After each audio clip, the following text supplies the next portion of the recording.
Yeah. What's up with it? Y'all already know what it is. There you go talking that boxing again. I don't watch reality TV. I watch boxing. And y'all already know what to do. You know, tap in the comment section when you come in the building. Let me know where you're coming from. And hit that like button too.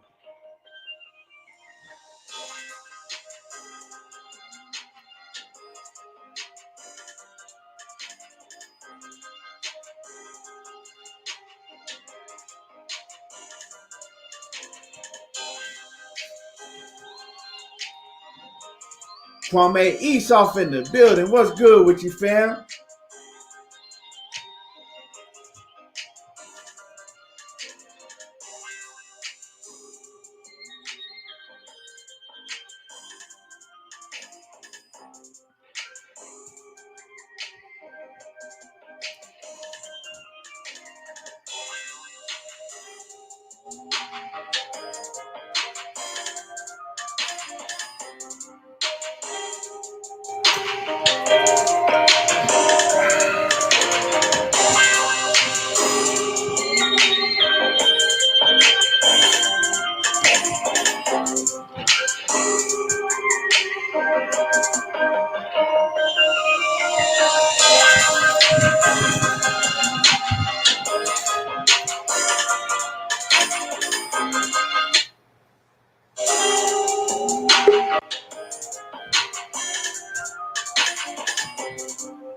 The big stepper, Monnie Brown. What's happening with you?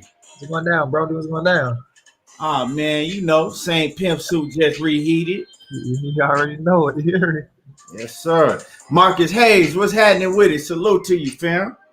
Kwame, what's going down? Marcus Hayes, what's going down, bro? Yes, sir. Man, did you watch some of that? Oh, not yet. Oh, you ain't. Yeah. That shit gonna trip you out, dog. You still tripping off that other one, huh?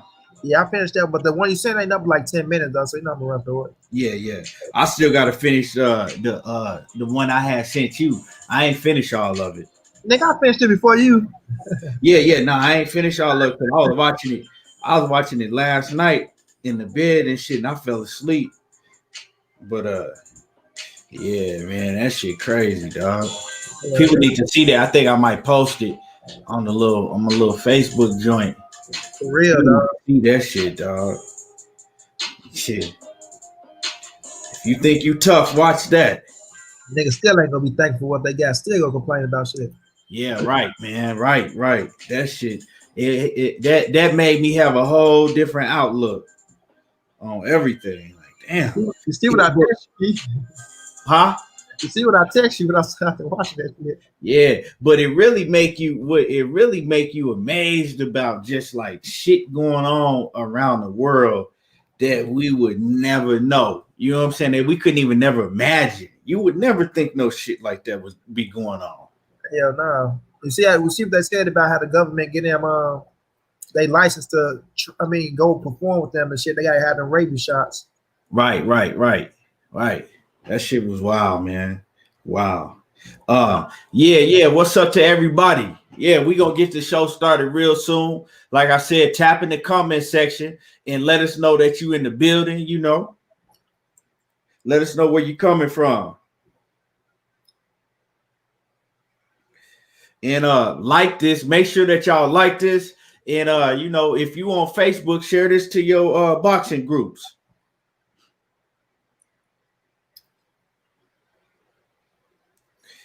Yes, sir. Fight week, man. We almost there, dog. It's fight week, man. Corey Moe, what's good? Salute. Roxanne, what's happening? Loyal to the game boxing talk, man. I appreciate you, Kwame. Hey, man, you got the best motherfucking boxing group, man.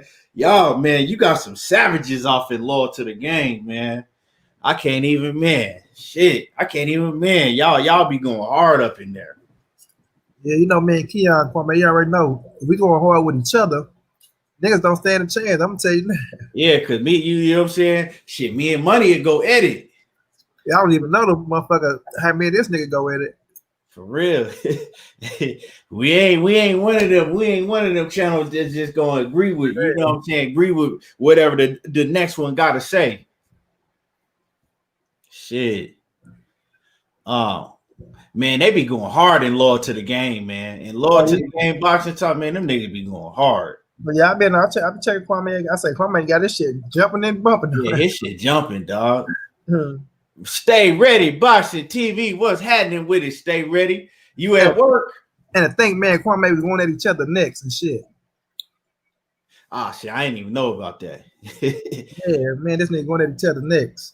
Yeah, I ain't even know about it, man. Kwame be going hard up in there too. But that's the thing, though, Keith, man. This nigga, like, we was on the same shit, bro. Because I'm like, man, I picked this nigga Kwame up and tell him, man, that shit ain't about nothing. And before I hit him up, he hit me up. I'm like, that's crazy how the universe works, bro. That's straight crazy. Yeah, man. Kwame be going hard up in that joint too, man. Oh, yeah, I've been saying Kwame. Yeah. Jamaican, what's happening with it? Okay, I got you. Stay ready. Stay ready. Said he at home today. Not here. I'm gonna send him a link. He said, stay ready. Said, fuck that 10 hours. Let me see. But yeah, man, hold on. Send it. I sent it to you. Stay ready. Yeah, man. Like I said, while we waiting for people to get up in here, man. It's fight week, man. I'm excited, dog. I'm excited, dog. I'm hella excited about this, man. We've been waiting for this shit for so long, man. Been waiting for this fight for so long, man. What's up with them undercards, though, Money? Telling them undercards ain't really about shit, dog. Yeah, why they always do? See, that's one thing. That's one knock I do got on PBC. They'll bring you a hell of a main event, but they undercards be trash, dog. And top rank. I gotta say about top rank. Top rank be having them 5 undercards. They be having some good undercards. And the zone, they whole shit just be trash. They'll make you fall asleep half of the time. Man, 85% of they shows they put on, them shits be trash. Hell yeah, Kwame, I heard you. My bro Red. But shit, nigga, even the Mike Tyson undercard was cold. I ain't gonna even lie. Yeah. What's good with it? Stay ready. What's up with it, bro? Man, I still gotta go to work. I ain't gotta be there to 3. I'm tired. Okay. So you good for a little bit. Yeah. Oh yeah, I'm straight. Man, let's hold on. Man, my damn phone. I need to go get a new phone. Shit, you and me both. Man, this a new phone and the shit. Like I said, I got the I had this phone for probably like eight months. If probably like 8 months, it's that Note 10 Plus 5G, and something wrong with it, man. It just frees up every second. It frees up every second. I don't know what's wrong with it. It's the processor in it or something, man. I think I might have got water in the processor because it got a little crack in the screen. But John Kramer, what's good with you? What's good with it, fam? When y'all come in the building, hit my like button. You know what I'm saying? Y'all smash on that like button. But man, let's go ahead and get into it. You know, they come in late, they just come in late. Let's get into it, man. I want to touch on this weekend fights because you know we had to debate yesterday, so we didn't even really get a chance to touch on that. But the first thing I want to touch on is Joe Joyce. You know, Joe Joyce, man. I told y'all, boy. Huh? What you say? Yeah, man. Joe Joyce, man, he disappointed me, man. I saw early on in the fight that Joe Joyce did not have no ring IQ. He got good offensive skills, but he has that complex to where he think he has it in his head. He's a power puncher.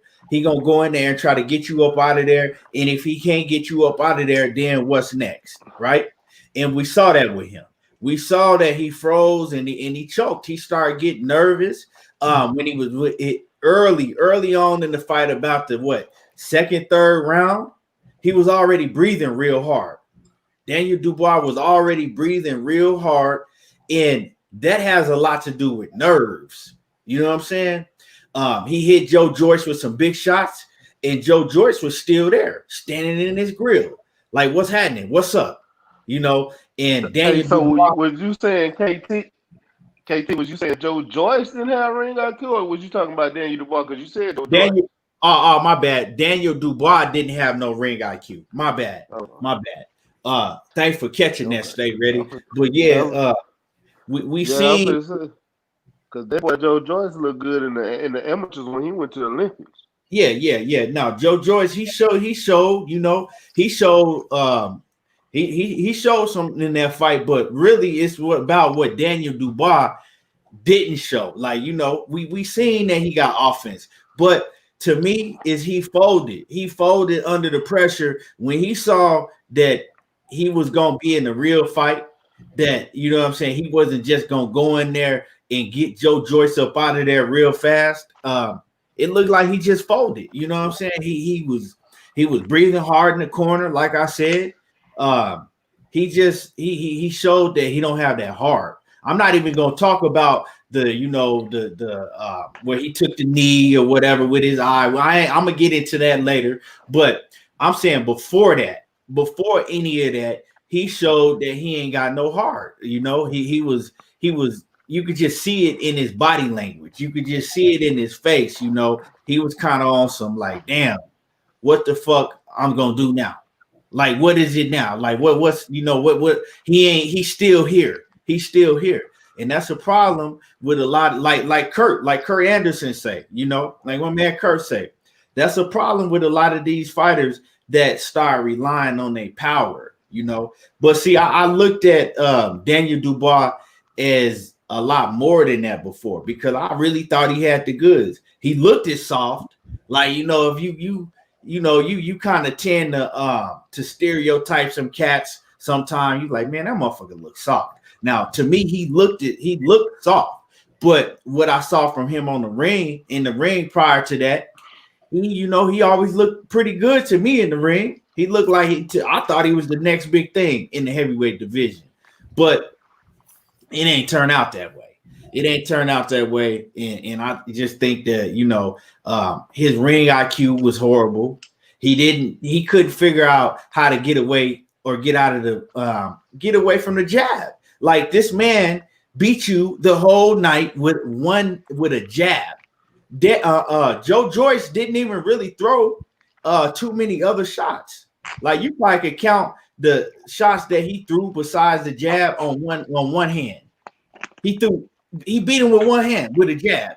And you got 12 rounds to figure out how to block the jab, how to get away from the jab, how to time it. He couldn't do that in all of them rounds. So that showed a lot about Joe Joyce. What y'all got on that, man? When I look at it, bro, I got to eat my crow. You know what I'm saying? Because I wasn't sold on motherfucking Joe Joyce. I still feel like what he did with remains to burn and shit. I'm like, man, you had a dead man in there. You couldn't get him out, things of that nature. And even the fights before that, I wasn't really too sold on him and shit like that. But like I say, he made me respect him, just like Josh Swanson made me respect him. Now, just because I respect you don't mean that you can beat all the top elite heavyweights and shit of that nature. But I thought Dane Dubois, man, I thought he was better than he was fighting in the ring. Don't get me wrong, I ain't just gonna take his credit away like he wasn't doing shit. But it's when he got his ass punched in the eye and that what's the word, when controversy jumped in with his ass. And people see how you have a controversy, dog. Either you go swim or you go sink. Now I'm saying now that he had a broken orbital bone and shit like that. So like I say, that's a different type of pain. We never felt that shit before. But at the end of the day, you in the fight game, dog. You had 2 more rounds to go, and it ain't like you was losing. You know what I'm saying? He probably was losing up to then because he did take did he take the knee or did he drop? He dropped him first, right? He took the knee. Nah, I'm talking about Joe Joyce dropped him one time too, right? Did he? Yeah, he did. Yeah. Did he? Hold on. I don't know. No, he just took him taking a knee. No, he took a knee. He didn't drop him. That was the earlier fight. Okay, yeah. So he went down and shit. So with that being said, you know, he probably was. It was a close call. It was a close call. You know, if you went out there and said, "Fuck it, I'm gonna go out here 2 more rounds. I'm gonna bite down on this motherfucker and do what I gotta do." You know what I'm saying? Maybe he probably would have pulled that motherfucker out in some miraculous shit, but everybody ain't built the same. But like I say, Joe Joyce went out there, he worked the jab. It ain't like he made no adjustments or shit like that.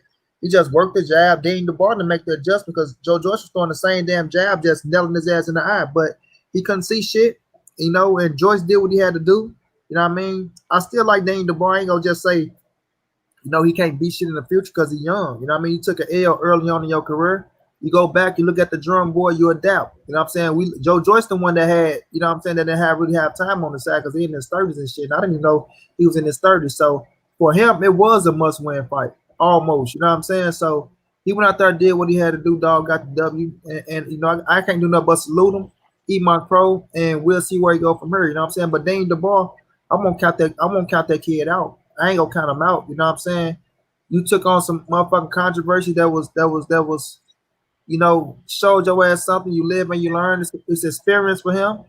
Hopefully you can get with a trainer that can show. I ain't gonna say get with a trainer, but hopefully you yourself, you know what I'm saying, can find it in yourself to start making adjustments in the ring and shit like that. And, you know, get your ass back to the drawing board and build yourself back up. But we'll see where Joe Joyce go from here. Like that was a big win over a big prospect because we all thought Dean DeBar was gonna be the next big thing in boxing. He can still turn out to be the next big thing in boxing. This can be, you know, something that to help his ass out in the long run. But let's see what Joe Joyce go from here, and let's see what he do, you know, with the bigger guys with experience, and see if he can work that jab when they make an adjustment on his ass. Could he make an adjustment? Because he sure he can take a shot, but we can see what he do when he get up there with the upper echelon fighters, you know, that ain't gonna lay down for his ass. You know what I'm saying? So we'll see. But much respect to Joe Joyce, though, man. See where he go from here. Yeah, man, I picked Joe Joyce. At first, I'm not gonna lie, y'all know, because at first I had Daniel Dubois, but then when I got to thinking about it last week when we did our final predictions and everything, man, I went back and remembered how Joe Joyce looked in the Olympics. That boy came back with a silver medal, man. He's not no trash boxer.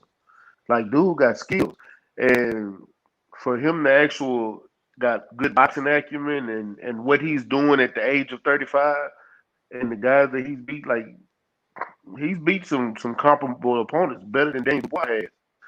And let's be serious. Like, I get what you said about the Bermain Severn fight, but what did Daniel Dubois do against Kevin Johnson? Somebody who's been knocked out by everybody. Bermain Severn only been knocked out by Deontay Wilder. Kevin Johnson been knocked out by everybody, and he took Daniel Dubois through the ringer, 12 rounds. And I started thinking about that, and I'm like, man, I don't think this kid got enough power to make Joe Joyce stay off of him. You know what I'm saying? I know he got power, but he's more athletic than that. You know what I'm saying? But the boxing skills ain't there because he's so straight up and down. He's really a walking punching bag. And you look at what Joe Joyce can do. I say Joe Joyce is one of them that will take one of your punches and hit you. And I say if you're not moving your head and you just standing straight up and down, you walking talking for somebody like Joe Joyce who's gonna take your punch and deliver one. And if you have to be hit, you gonna get hit. And Daniel Dubois was there to be hit all fight long. He is so stationary that jab connected in the same spot the entire night, all 10 rounds. That jab hit in the exact same spot on that eye. That's why he got a broken orbital bone. It hit directly on that same spot all night long. Like, I'm not gonna say Daniel Dubois' career is over, but I will say this: if he don't fix that head movement, it might just as well be over. Because when you fight anybody with any kind of jab or any kind of straight down the pipe 1-2, you gonna either get something else broke or you're gonna get knocked out real badly, and it's gonna be one of those meme highlight knockouts. And from what I've been reading, his career might be over anyway because they said that the orbital bone might be more severe than anything.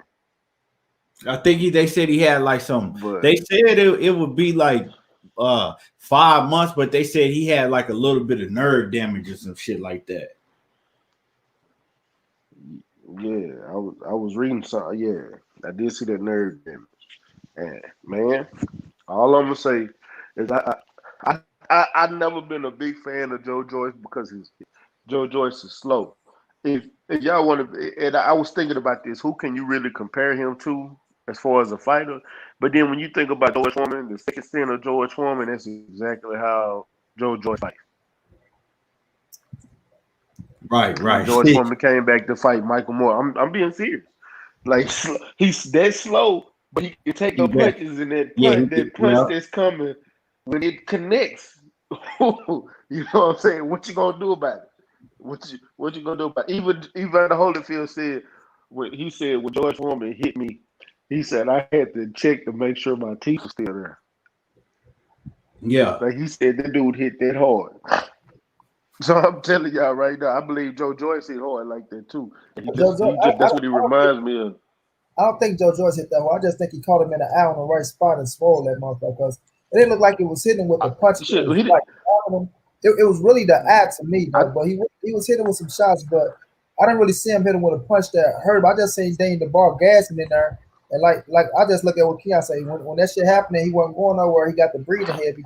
But once Joe fucked that eye up, when that eye went, he ain't had no answer. No, I ain't saying that. I'm not saying that he hit Daniel Dubois. He didn't hit Daniel Dubois with nothing but a 1-2. That's all he hit. I didn't see no. He ain't even really throw the two. He was basically hit him with a jab, just that. That jab. He caught him with that too one time. Huh? What you said? Go back to the 6th round when he did throw that 1-2. I said go back to that 6th round when he was really throwing that 1-2. He hit him with that 2, and Daniel Dubois backed the fuck up and was almost running the rest of that round. Yeah. But I'm saying mostly in that fight, he didn't even really throw nothing but a jab. Nothing but a jab. And I'm like, damn. So he ain't got to throw no power shot. I'm like, man, your big soft ass gonna let him hit you with a jab the whole time? Like you don't know how you look at that head movement. You ain't got enough sense enough to at least put your motherfucking arms up and block that shit. Like, what is you doing? Oh, Mega say slow ass jab at that. Yeah, a slow ass jab. Motherfucker. Like, you couldn't even put your guard up and block that. I don't understand that. Like that. But y'all gotta realize Daniel Dubois ain't fast either. He not fast. Hell no. Both of them motherfuckers. Big ass robot. Slow as a bitch. Hey, I'm like, damn. This shit, nigga, Holyfield and Mike Tyson and Roy Jones look faster than they did. You hear me? Like shit. No, they didn't look faster. Shit, they was faster. They was faster, right? Roy fucked me up with them flares though, dog. That nigga know Tyson want no her. Hey, oh man. Oh man, I still ain't watched that fight, man. You ain't watched that shit, man. I got a question. I'm gonna ask y'all this. Am I missing something? Was it that entertaining? Because I heard it was really entertaining. It got entertaining. I need to go watch it. I mean, it's something you can go look at. You go laugh at the shit though. I mean, it's Tyson and Roy. You go look at it. You go see what Roy has done. But that shit was funny though, man. Right, Tyson was trying to knock his ass out though, for real. But Roy felt that shit like fuck that shit, nigga. I feel like I ain't got it in me. Yeah, man, Roy was breathing so hard he was damn near slobbering out the mouth, nigga, after the first round. Hey, Key, Roy saw Nate Robinson. He said, "Fuck that shit." Hey, I was like, damn. Mike Tyson called out Shannon Briggs, dog. That shit right there shocked me. You told Shannon Briggs to get ready? What the fuck? Man, I think that's the one. If y'all really trying to fight, I don't think Tyson want that.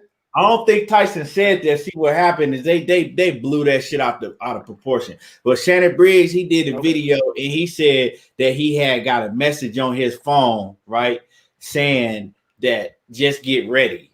So he didn't say who it was from. He didn't say that they said who it was from, but he was just like, basically, if it is Mike Tyson, I'm ready. But they blew it up like Mike Tyson said this, and that. Mike Tyson ain't never say that. Yeah. I thought Okay, Shannon too good. active I'm for Mike glad. ass right now. Get it together. Huh? Yeah, that's what I'm saying. For real. Shannon too active for Mike ass. Nah, nigga, that shit, nigga. They put Shannon in. If they put Shannon Briggs and Mike Tyson, nigga, in Barclay Center, my nigga, when if everything open back up, man, that shit, they gonna down there shut that whole city down, nigga. Well, yeah, I agree. Yeah. I say Yeah. Shannon. Brownsville versus the Bronx, nigga. Shit. Yeah, chill. I say he too active for Tyson ass though. Like Shannon never failed boxing though, so I think he'll beat Tyson ass. Tyson will be ready for 2 rounds, but I think Shannon will get his ass. With that jab, Shannon gonna keep that jab in his face. He gonna keep that jab in his face. Mm-hmm. Yeah. I don't know. Tyson catches his ass on the chin. Yeah. But nah, Shannon, that was one thing that motherfucker always had. He always had a granite chin. You might beat this dog shit out of him, but he ain't going nowhere. Mm-hmm. John Kramer said Roy looks stupid as fuck out there.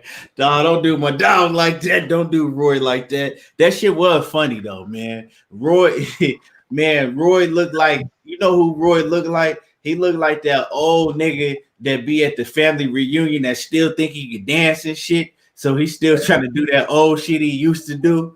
Hell yeah.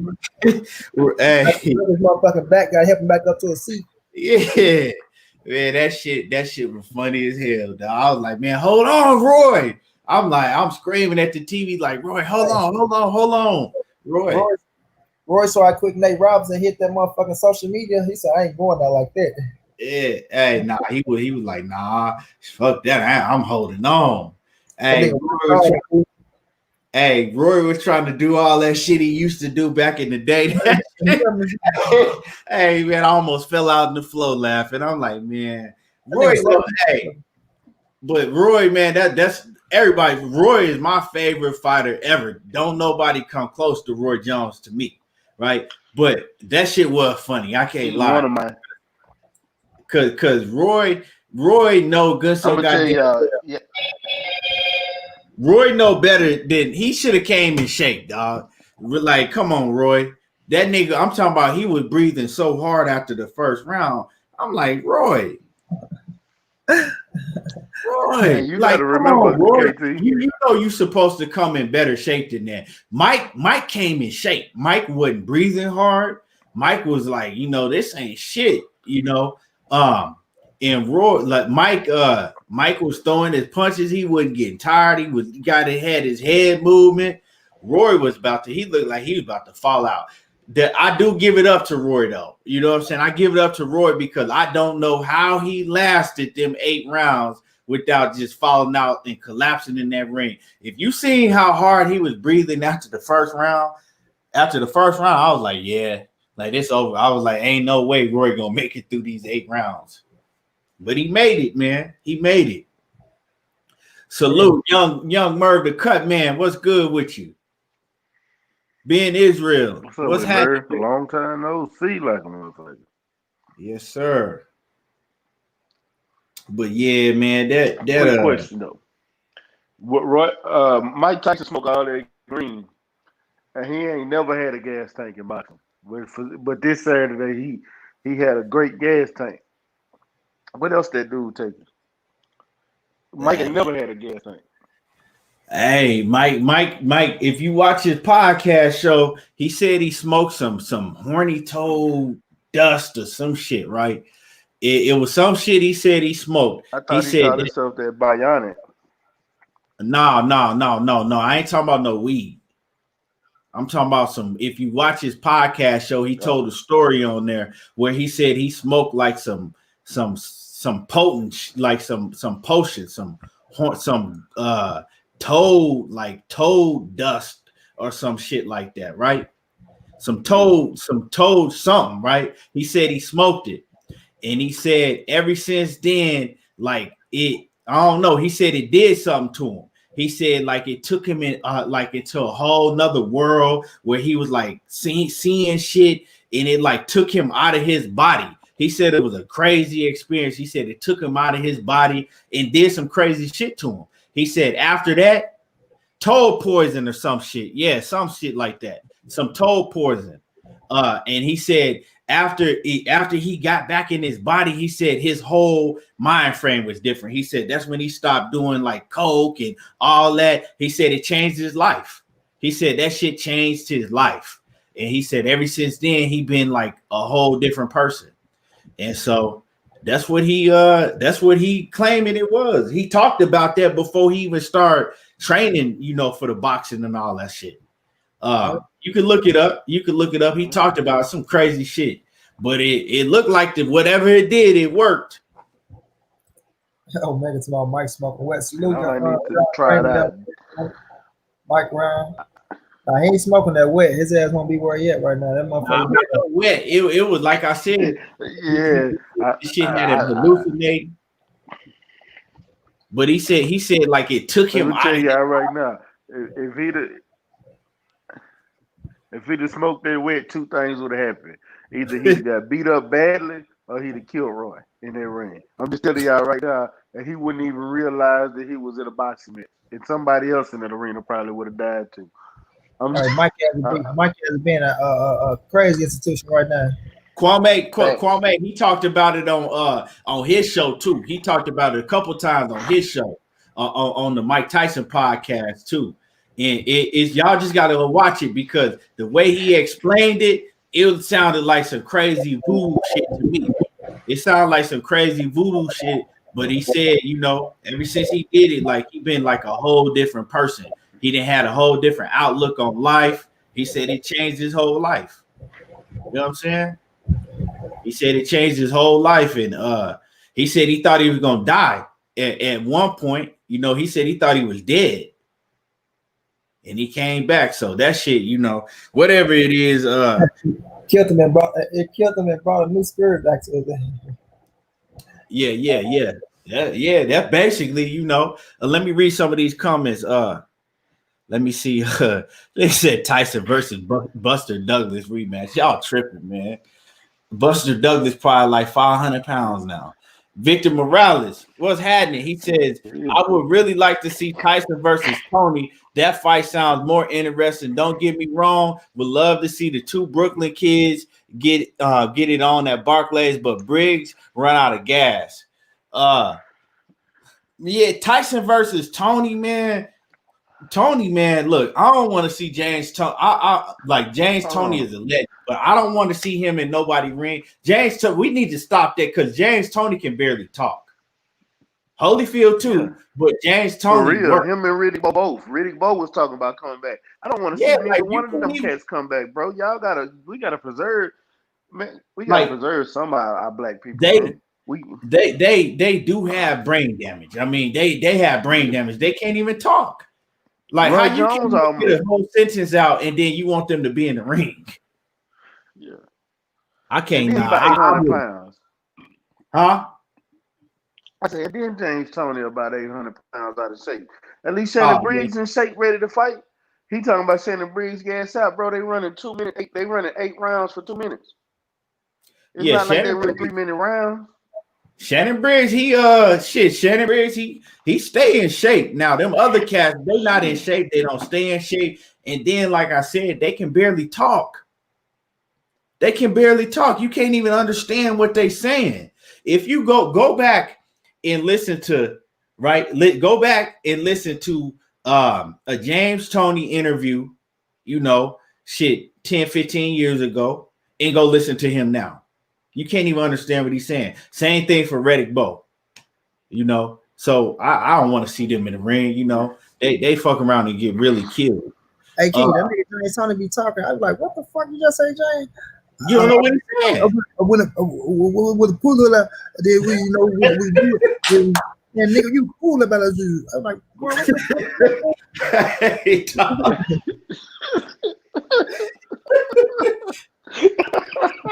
what real, dog.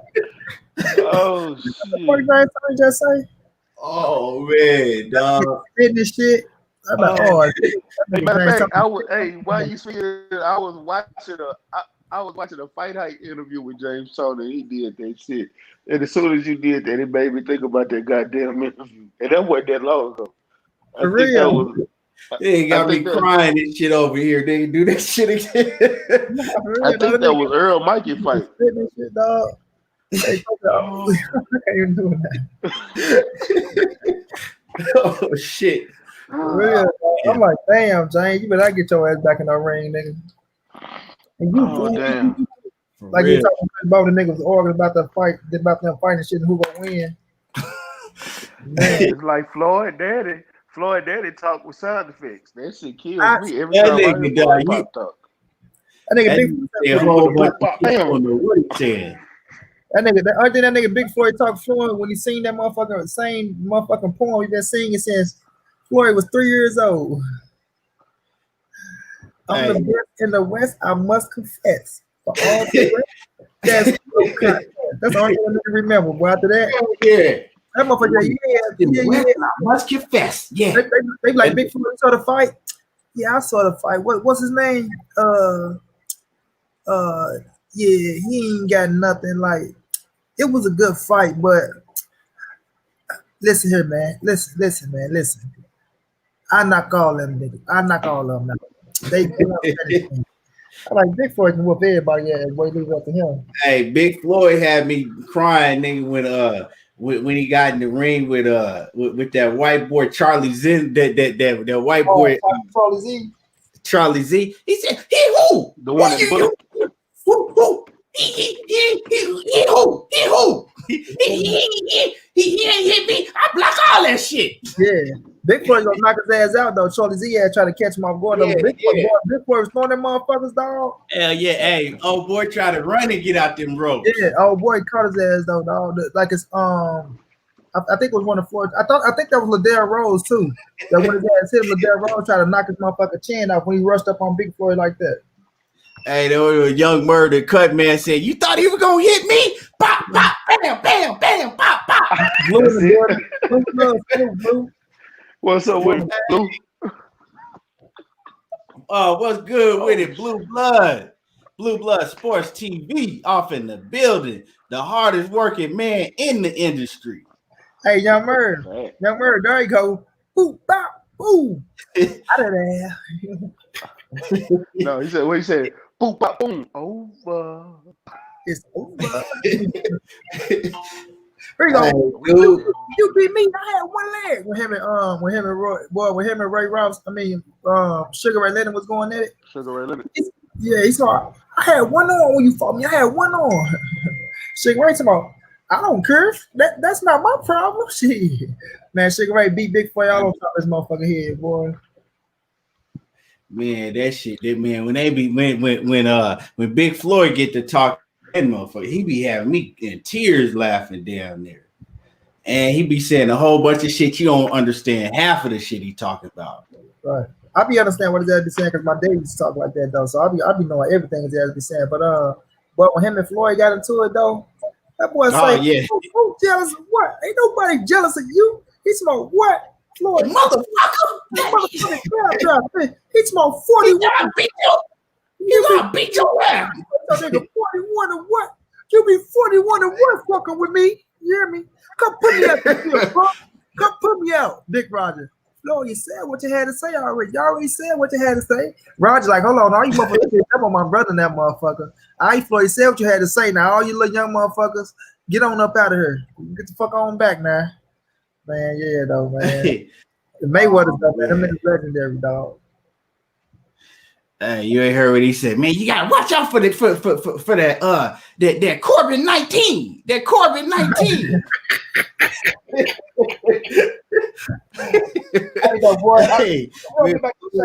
Funny as hell. But what fucked me up though, boy, when Floyd was, I forgot who Floyd was fighting, boy. I think it was Diego Corrales at that. When Big Floyd was in the crowd. Lil Floyd. You see Roger already training. Lil Floyd. Big Floyd just came home. Keep doing what you're doing. 7, 8, Mike Brown, he gonna be ready to go.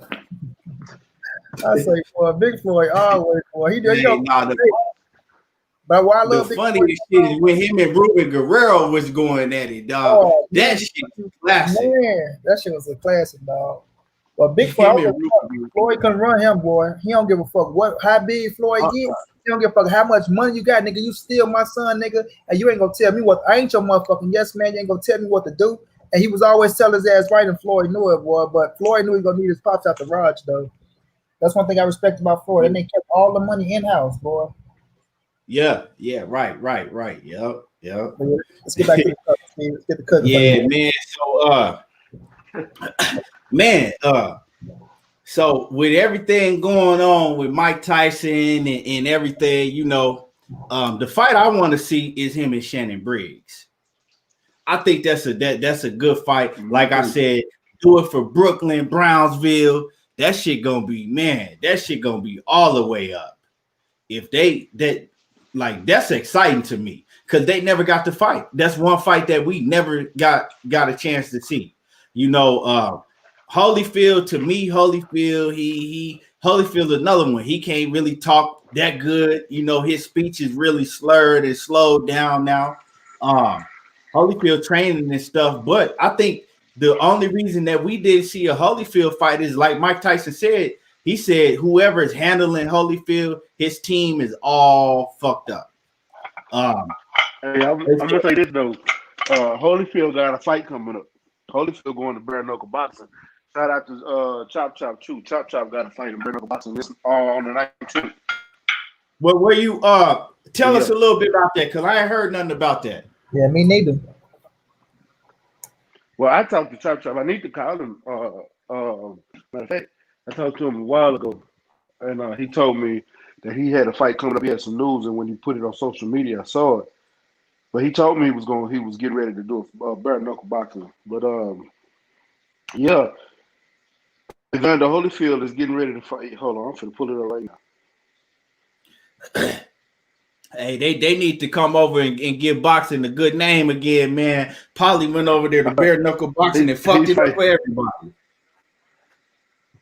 He's fighting McCoy. He's fighting Glenn McCoy. Who Holyfield is? And bare knuckle boxing. Yeah, who is that? Holyfield fighting Glenn McCoy.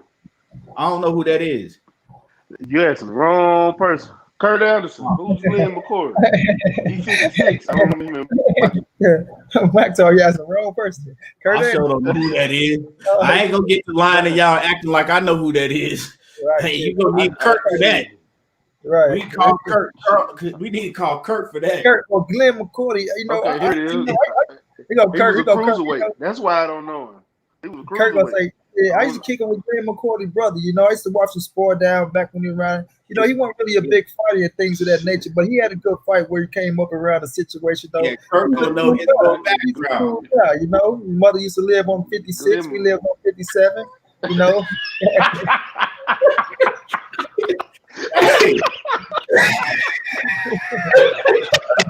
Kurt got a whole damn rundown. I know Kurt, boy. I know everything.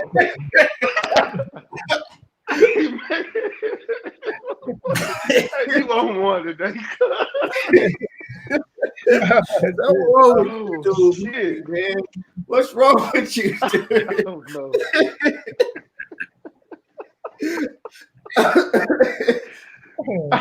Yeah, Kurt. Man, hey. Oh shit. Man, Kurt will, man. Well, Shit, Kurt, man, it ain't nothing Kurt don't know about these fighters for real. Oh shit. You crazy as hell, man. See, Man, got tears coming out my eyes. From what I pulled up about him, I know Kurt the only person that would have knew this because I damn sure don't. Dude from England, you know what I'm saying? He was cruiserweight. He's 6'4". He was 39, and he was 39 total fights. He was 30 and 8-1 with 12 knockouts at cruiserweight. Oh, okay. All right, yeah. Renee Box Young say Kurt a legend. Yeah, he definitely a legend, man. Hey, Kurt no more than Google. Holyfield them ain't playing. Them boys want to bare knuckle boxing. They really trying to knock them motherfucker out. Man, Holyfield. So I watched this thing on Holyfield. He was on what was it? It was some type of show that Alex Rodriguez got, right? where he helped you, like, you know, fix your financial situation. And Holyfield, man, they was talking about how Holyfield just whole financial situation was fucked up because he you know, listened to a whole bunch of people around him that just got him into a whole lot of horrible business ventures. And like Holyfield didn't have no type of business smarts. So he was just trusting the wrong people, and they got him in a bad situation. That's why Holyfield right now is still, you know, trying to fight and trying so hard to fight because, you know, Holyfield just whole financial situation is bad. That's fucked up, man. You know, and it's sad. It's sad, man. It's real sad.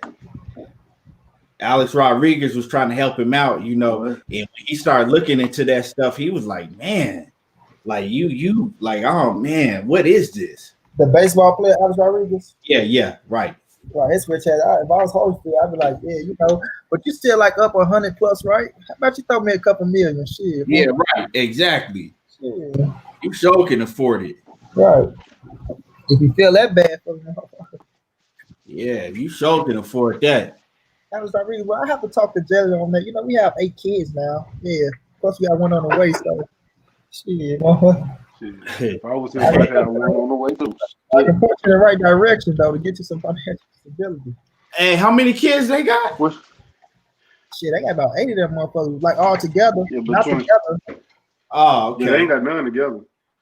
Oh, okay. I was about to say I didn't know. I ain't know that. But John Kramer said Holyfield filed bankruptcy like about 6 times. I could believe it. And he got like 13 kids. Shit, I didn't know you can file for bankruptcy 6 times. Yeah, Holyfield got like our bankruptcy is just a bill consolidation, bro. You can right. Bill consolidation and give you time to pay it off. You can file bankruptcy anytime you want. You just can't go get nothing on credit after that. You can't use no credit after that. No, you can. Oh, you can even while you in bankruptcy. It's just hard. Yeah. Bankruptcy. She filed chapter 13 or 11. It was one of the motherfuckers. That shit, she was still buying up shit. Went and got a motherfucking Yukon, brand new motherfucking Yukon and every goddamn thing. Why she was on bankruptcy? That's crazy. Yeah.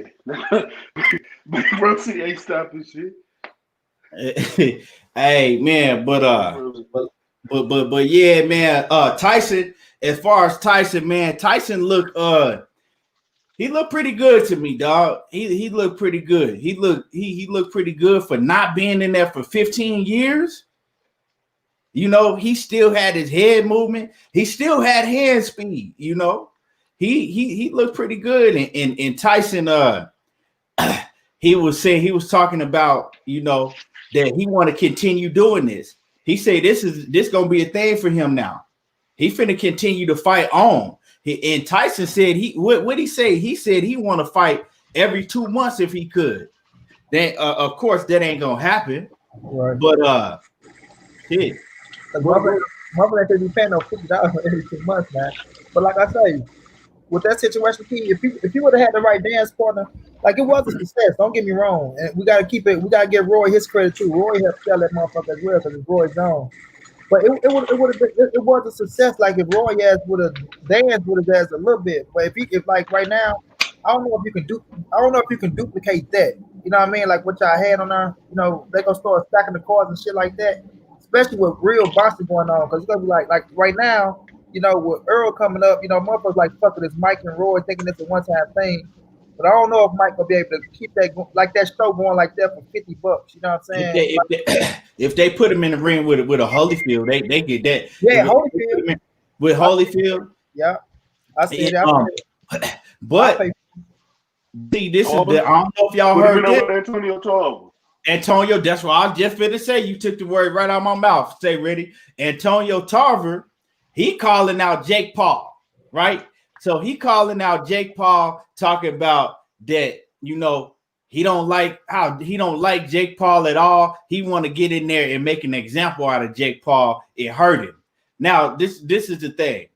Is Antonio Tarver clout chasing?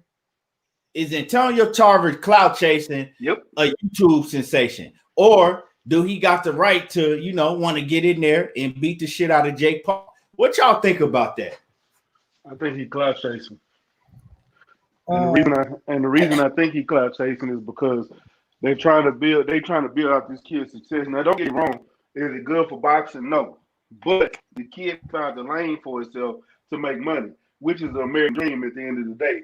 Finding your lane and going about it and getting paid for it. Period.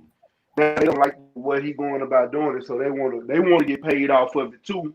And then at the same time, they want to show this kid he don't belong in boxing. Which how you gonna tell somebody they don't belong in boxing? Yeah, and I'm gonna say this too. They shouldn't go like what Jake Paul and what his brother is, Logan Paul. Like they ain't really no damn fighters. They YouTubers, so they got a lot of fucking money already. But I look at it like this, you know, Nate Robinson should never got his ass in that ring with that man, but that's like some celebrity type shit. You know what I'm saying? So if he was to get it out with fucking Tarver, who is a real fucking fighter, that'd be wrong. That'd be wrong in my opinion. You know what I'm saying? Which the dude is training though, and I don't think we gonna accept the fact. Like, don't nobody want to see no Antonio Taver and Jake Paul. That shit ain't gonna rock. They want to see him with the younger gen because they touch the younger generation. Them young motherfuckers don't know no Antonio Taver like that. You know what I'm saying? So they ain't out there talking about, oh, Jake Paul and Tarver. They gonna be like, that is an old man, like for his crowd, like Nate Robinson, motherfucking basketball dunk out, motherfuckers know who he is. When Tarver talk, you go talk to Mike Tyson and Holyfield or somebody. Or motherfucking Shannon Briggs, motherfucker you don't want to get in on with. You go make it work to your while because your hands is registered. You go fight a real fighter. But with Jake Paul, you got to find somebody that's that's on that level a little bit that can fight. You know what I mean? So that's how them kids doing it. Like Max say, I do look at it as a little clout chasing. Like you seeing these kids doing something, you want to act like you're sticking up for Nate Robinson. But at the same time, your ass trying to get in on a couple dollars for real. So nah, ain't nobody paying for no Tarver and Jake Paul. Then Jake Paul go look at him and say, man, go sit your old ass down somewhere. You know how them white boys be talking. Go tell him to sit his old ass down somewhere. Yeah, man. I think he clout chasing too. Definitely clout chasing. Like, man, what you worry about these YouTube dudes over here? And you was, light heavyweight champ. You went to heavyweight. You couldn't get it done there because you kept getting popped for PEDs. You know what I'm saying? Man, go sit your ass down somewhere, dog. I mean, he had his chance and blew it. You know what I'm saying? He couldn't stay off the PEDs. He couldn't stay off the roids. So I ain't never liked Antonio Taver. You know what I'm saying? My dude Roy Jones. I ain't never like. That's why I hated Antonio Taver, huh? That's why I hated him too. When you beat Roy Jones, I hated him with a passion, bro. I always hated that nigga with a passion. And everybody whoop his ass. And I still can't stand him. Any excuses tonight, Roy? He better be glad Roy went up to heavyweight and then dropped all the way back down. If Roy hadn't never did that, Antonio, we wouldn't even be talking about no Antonio Tarver right now. Facts. Roy gave him his whole career. But it is what it is. What was good with it, Batman? What's happening? My brother, Bat, what's going down, big bro? How you feeling, champ?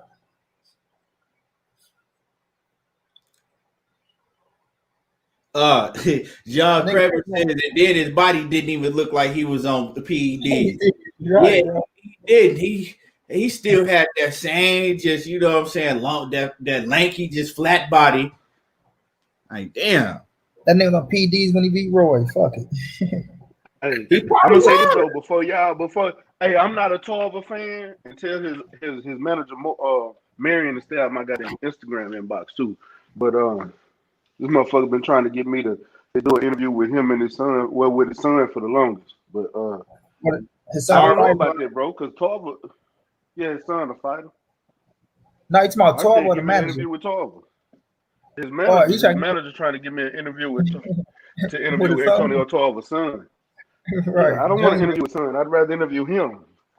And then he said, well, we can get, man, I'm gonna tell y'all what he did. He said, well, I can get you to come out here and do some media work with him. He covering the bare knuckle boxing out of Florida.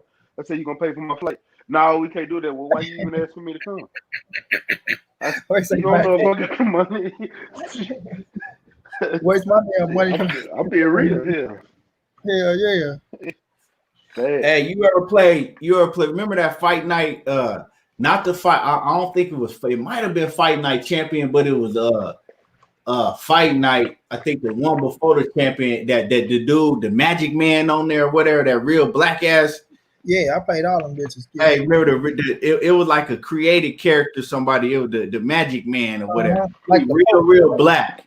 Popo, man. Yeah. That was Antonio Taver. Real dog. Look just like Antonio Taver. Yeah, man. But yeah, I think he clout chasing. You know what I'm saying? Antonio Tarver clout chasing. He trying to get a bag wherever he can get a bag at. You know, he reaching. Ain't none of them dudes finna fight Antonio Tarver. And you know what I'm saying? He just in the way. And like you said, Money, he don't have a big enough name. He don't have a big enough name. You know what I'm saying? Yeah. He don't got a big enough name, and then he didn't failed all them drug tests, got popped all them times. So ain't nobody fucking with Antonio Tarver, dog. He need to stay right over there where he is and commentating on the bare knuckle boxing. He he a good commentator. You know, I get that to him. Oh hell yeah. He a hell of a he real good commentator. You know, I wouldn't mind seeing him in bare knuckle boxing with that fake ass smile. And we're gonna go in there. We're gonna do it again, right? Nigga be cheating hard. And like, nigga, why you still smiling? Nigga, stop smiling. Hey, I wouldn't mind seeing him in bare knuckle boxing though. You gonna see? Did you say he got a fight coming up? Then Mac, did you say he was fighting too, Mac Tarver? Nuh-uh. Oh, Holyfield. He's commentating bare knuckle boxing. I don't want to see Holyfield fighting up there. I don't want to see Holyfield. Why? Like, see, why should we have to watch a legend like Holyfield in bare knuckle boxing? I don't want to see that. Like, that's Holyfield was my guy. Like, that's sad to me that Holyfield is having to compete in bare knuckle boxing. Like, that's too dangerous for him. Holyfield is too old. Holyfield is older than Mike Tyson, Roy. He a lot older than all them dudes. Holyfield down there 60. Fucking with that bare knuckle. I say, hell yeah, messing with bare knuckle. He should have been on the Tyson situation, man. Tyson should have gave him some money, dog. Yeah, like Holyfield is almost 60 years old. He don't need to be doing that. You know what I'm saying? And you seen the clips. He looks slow. Holyfield looks so slow on them mitts. Yeah. Tyson, you'll beat his ass, man. Tyson, get that nigga in the ring, dog. Yeah, Tyson will whoop him now. Tyson know that. Yeah. Tyson know he will whoop him now. You know what I'm saying? Bob Tyson, I whoop his ass. hey, man. This nigga said, I'll whoop his ass. Nigga, I got you. I got the third one. Got your ass now. That's what I want to see. I see a Tyson and Vladimir Klitschko. Hey, you sound like you 10 miles away. Stay ready. That's on my side of the window. I said I want to see Vlade and Tyson. I watched that. Vladimir Klitschko? Yeah, the old one, brother. Vitaly. Vitaly. That's what Vitaly beat the shit out of Mike Tyson. He went to Mike. Hey, Dr. Steelhammer. What they call him? Dr. Steelhammer. Or Dr. What is it? Yeah, Vitaly Klitschko was a beast. I don't know. Like people forget, but he ain't been in the ring in a long time too. But they seem the Klitschko seem like they stay in shape though. They just get that vibe that they stay in shape no matter what. Listen, y'all, I respect the Klitschkos, bro. Them motherfuckers earn their keep, dog. I'm telling y'all, bro. Niggas don't remember shit. When them niggas took they bumps and bruises, them niggas took their losses, they came back, they fought, became world champions, and they reigned, dog. It ain't like they just came and it was a motherfucking it ain't like they just came and like the American media just blew them up and put them on top and shit. You know what I'm saying? Them boys took ass whoopings, dog. They took ass whoopings, dog, and earned their keep. Anybody take an ass whooping like that and earn their keep, dog, I respect, dog. I give the Klitschkos much respect, dog. Much respect, dog. And if y'all don't know about them, go watch their show, dog. They got a show out with them niggas, dog. That shit's just amazing. That shit was amazing. They talking about all the real shit, dog. How they met Don King, how Don King was a scam orders and shit. They talking about a show. Where is it at? Where you from? It's like a documentary, bro. They say they came in the house. Don King talking about only in America. He said he just throwing wires and money around. He said this nigga set them down, bro. Got to playing the piano like he was playing Beethoven. They like, oh my God, this man is a man of many tricks. Don King was playing the piano. Man, Key, they say that nigga stopped. That nigga had the music playing behind the piano, bro. Like he had Beethoven playing behind the thing, like he was playing the piano though. But telling them say once they seen that, they walked out the door on his ass. Like, nah, you ain't gonna get us, motherfucker. Hey, where can we find this show at though? I think I watched that shit on HBO a minute ago. I can see if it's on YouTube. Yeah, let me know. I want to see that. I want to see that. Bro, man, it's so good, dog. It's so good. It's like an hour thing. Yeah, but Vitaly Klitschko, I think he'll beat the shit out of Tyson because he had that man that one two. That was key. They was for the fight, bro. They was for the fight. Vitaly and Vladimir, bro. These niggas got into it, dog. You hear me? Like, and that's when they had split ways a little bit. You know what I'm saying? Because Vladimir, like, you ain't gonna tell me what to do, motherfucker. Like, I'm gonna have my own career, and that's I think Vlad had went to rest his soul, Emmanuel Stewart. Then, like, bro, that shit's like, yeah. I'm gonna find it for you, bro. You gotta watch that bitch. When he went to Emmanuel Stewart made him way better. Yeah, and Vitaly, man, that he was outside the ropes and shit, he was looking. But man, see, I remember watching that bitch. It was so good though, bro. That's how, like, nigga, they earn their keep, bro. Ain't nobody gonna tell me shit about the fish though, because I seen it with my own ride. Them niggas earn their keep. Nah. When they took over boxing, they took over the heavyweight boxing for a long time, bro. Years. For a long time, man. They hurt heavyweight boxing too, though. Yeah, they did. But I'm gonna ask you this: at the time, who was gonna come up and be that star? Nobody. It wasn't nobody there. Did you hear what's his name talk about the situation? How they did him? He was on Blue Blood channel. How they did him? Yeah. Here, Bo Mac finally talking about something else. Yeah, we ain't gonna get on y'all today. Yeah, bro, we finally talking about something else, bro. We ain't gonna get on y'all today, man. But shout out to Bo Mac, man. But much love, Bo Mac, man. Much success on whatever y'all do, dog. Keep rocking, keep grinding. Just when it comes to Spence, take that 60-40, man. Take it. Don't let Bud miss out on all that money, dog. Yeah, because it's gonna be the biggest payday, period. Shit, that's more money in your pocket, man. You know that. But anyway, man, Layman Brewster, man, did y'all hear how Klitschko did Layman Brewster? How they did Layman Brewster in that fight?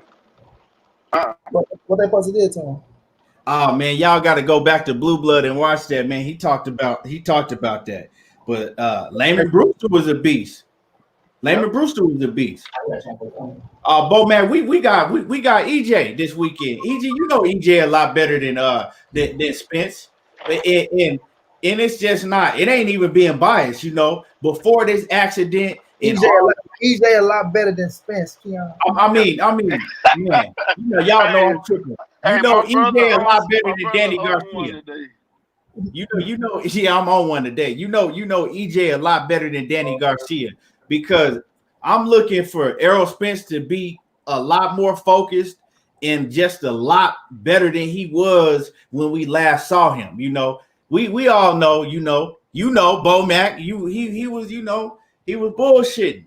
He was bullshitting for a minute. Now I think he got a whole different outlook and he taking it a lot more serious now. And he on his A game. I'm looking for EJ to be on his A game, man. Yeah, for me, bro, is it and not taking nothing away from Danny Garcia. Danny Garcia, a great fighter himself, but when you styles make fights and when you put them together, yeah, Danny ain't he not gonna be able to have nothing for him. But I got Errol Spence winning by unanimous decision. I got him winning by stoppage. I can't say he don't stop Danny because he ain't never been stopped. Y'all ain't got to. I'm standing on my square saying. Yeah, let me say this though. It's gonna be a hell of a fight, dog. When you look at Danny, like I say, Danny, and look, when Angel say this shit, dog, Angel got Danny ready to fight, bro. One thing Danny do, that motherfucker listen to his daddy, bro. And Angel, that motherfucker is serious. That motherfucker told him, go out there, throw the punch, I'll fucking knock you out. You know what I'm saying? So Danny coming to fight, it's just gonna be like I say, Danny gonna have to fight a dangerous game plan, bro, to have success. You gotta come out there and jump on EJ ass early, dog. If you come out there all right, we gonna see if you back. But if you come out there and you jump on this motherfucker early and this motherfucker is back and that motherfucker still good, then it's gonna get bad for Danny ass. But if Earl got a little ring, what's going on in that motherfucker that he couldn't shake off early, and you know, then he go out there and jump on him. You probably can discourage Earl as and have his ass, you know what I'm saying? Not nervous, but second guessing what the fuck you want to do in the ring.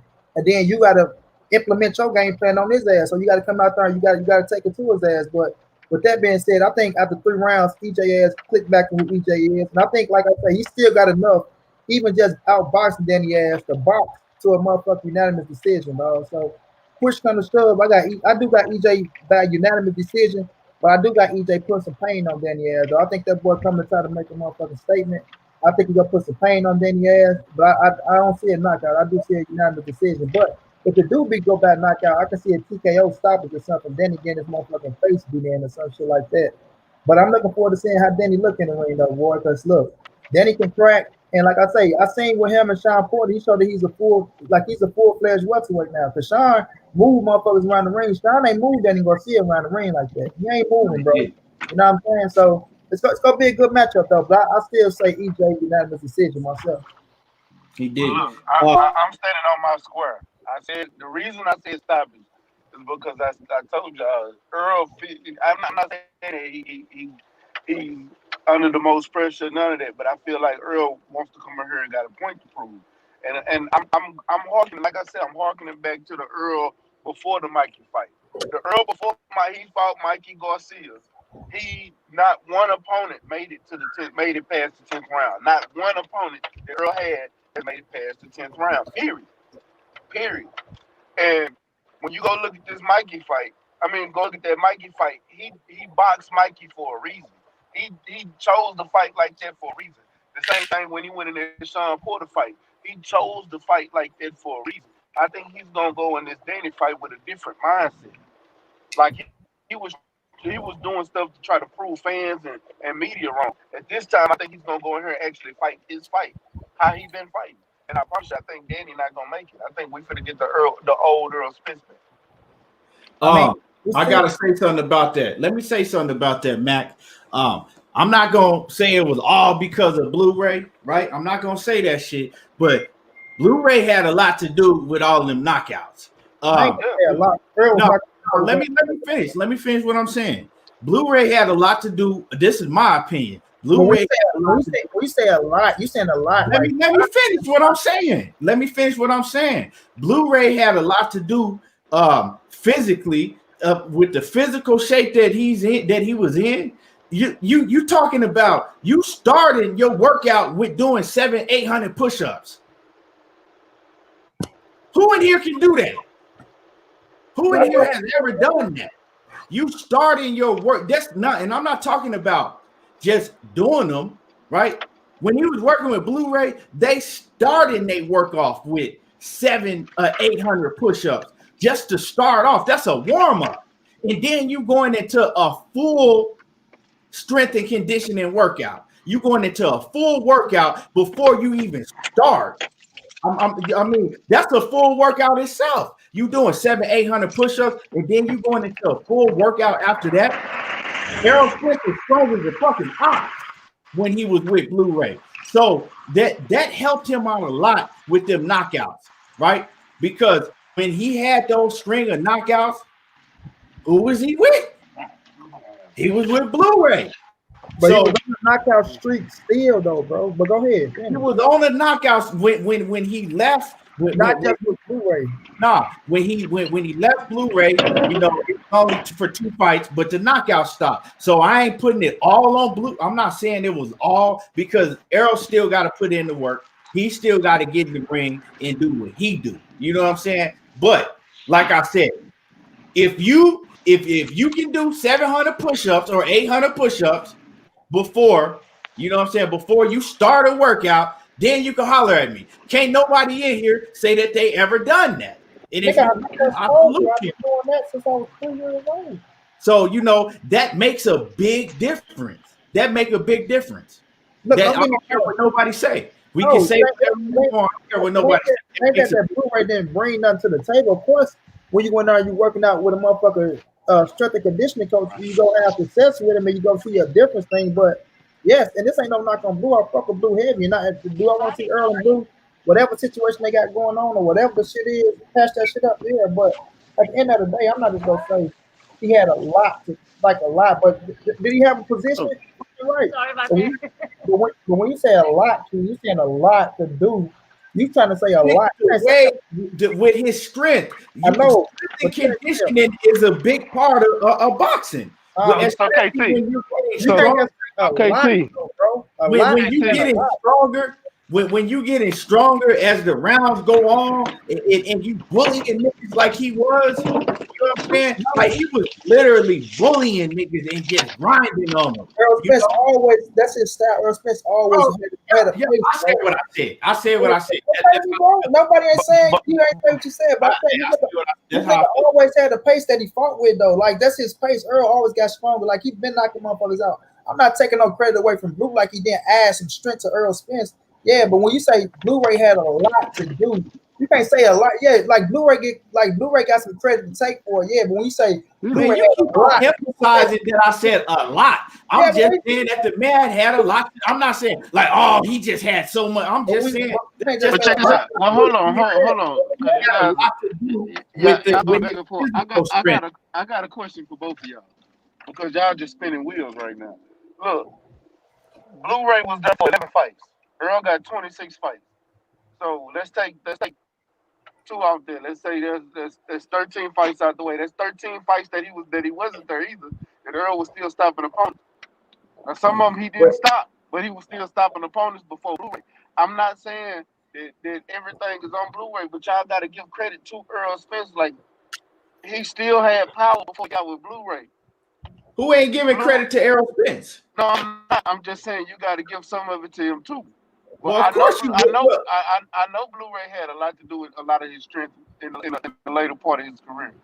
You know what I'm saying? In the last 7 fights before Mike and Sean Porter. That's a lot, bro. But see, y'all only hearing what you want to hear. No, I said that Errol. I said Errol. You know, I said it's not all on Blu-ray. I said, but because Errol still got to put in the work, he still got to get in the ring and do what he do too. I said, but Blu-ray, he was a big part of the reason why he was, stepping through them dudes. And when as competition was rising, he was getting better and better and better and running through them dudes like that. Of course, like I fuck with Blu-ray tough dog. And yes, I've seen the workouts, and yes, he's gonna contribute to what Errol Spence is doing in the ring. Yes, did he have a contribution? Yes, he had a contribution, but that don't mean like, oh, if Blu-ray went there, Earl wasn't gonna knock them guys out. You know what I'm saying? Was he? Hold on, I'm just saying. Was he in great shape? Was he in shape where it's like, okay, it's no doubt. Like you fucking right, nigga. Hell yeah. That's what nigga, you can look at the difference in the body. Like, come on now, let's stop pretending. I'm just saying. His body didn't even look like it did. Yeah, you like how he worked with Blu-ray. I don't discredit what Blu-ray helped him do, bro. Come on, man. I'm just saying, don't act like Earl want to knock these, because Earl was on the mission anyway, bro. You got to think about that shit. That nigga was on the mission to get to the top anyway, bro. So it ain't like, I don't want to make it like Blue don't get no credit. That's what I'm telling you. He get credit, bro. But Earl was like, if Blu-ray went in the mix, who say Earl still wasn't gonna knock them motherfuckers out? You know what I'm saying? I'm not saying that. That ain't what I'm saying. All I'm gonna say is Earl was the body snatcher before Blu-ray got there. Earl started knocking them out in more defined ways when Blu-ray got there. But Earl was knocking boys out to the body before Blu-ray. Yeah, right. He was. I mean, Blu-ray or no Blu-ray, you still got to be a devastating fighter to even do what he did when he was with Blu-ray.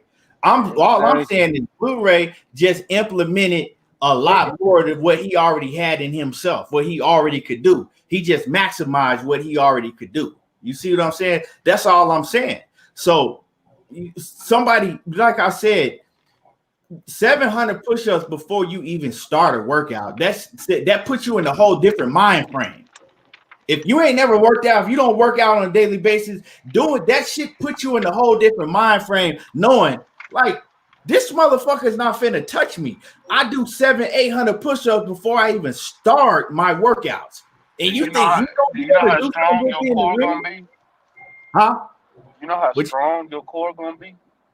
Like, that's what I'm saying. Like, so I'm looking at a dude across the ring, knowing what I do you just working out. Like, you not finna be able to do nothing with me.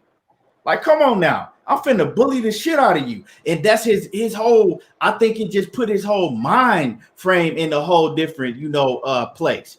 And like I said, you could have 1 million Blu-rays, but do you have, do you have the grit and the work ethic to do what he gonna have you do? So, that's all Errol, that's all EJ. And that's why I want to say shit. I like EJ when he was Blu-ray. I ain't finna sit up here and say shit.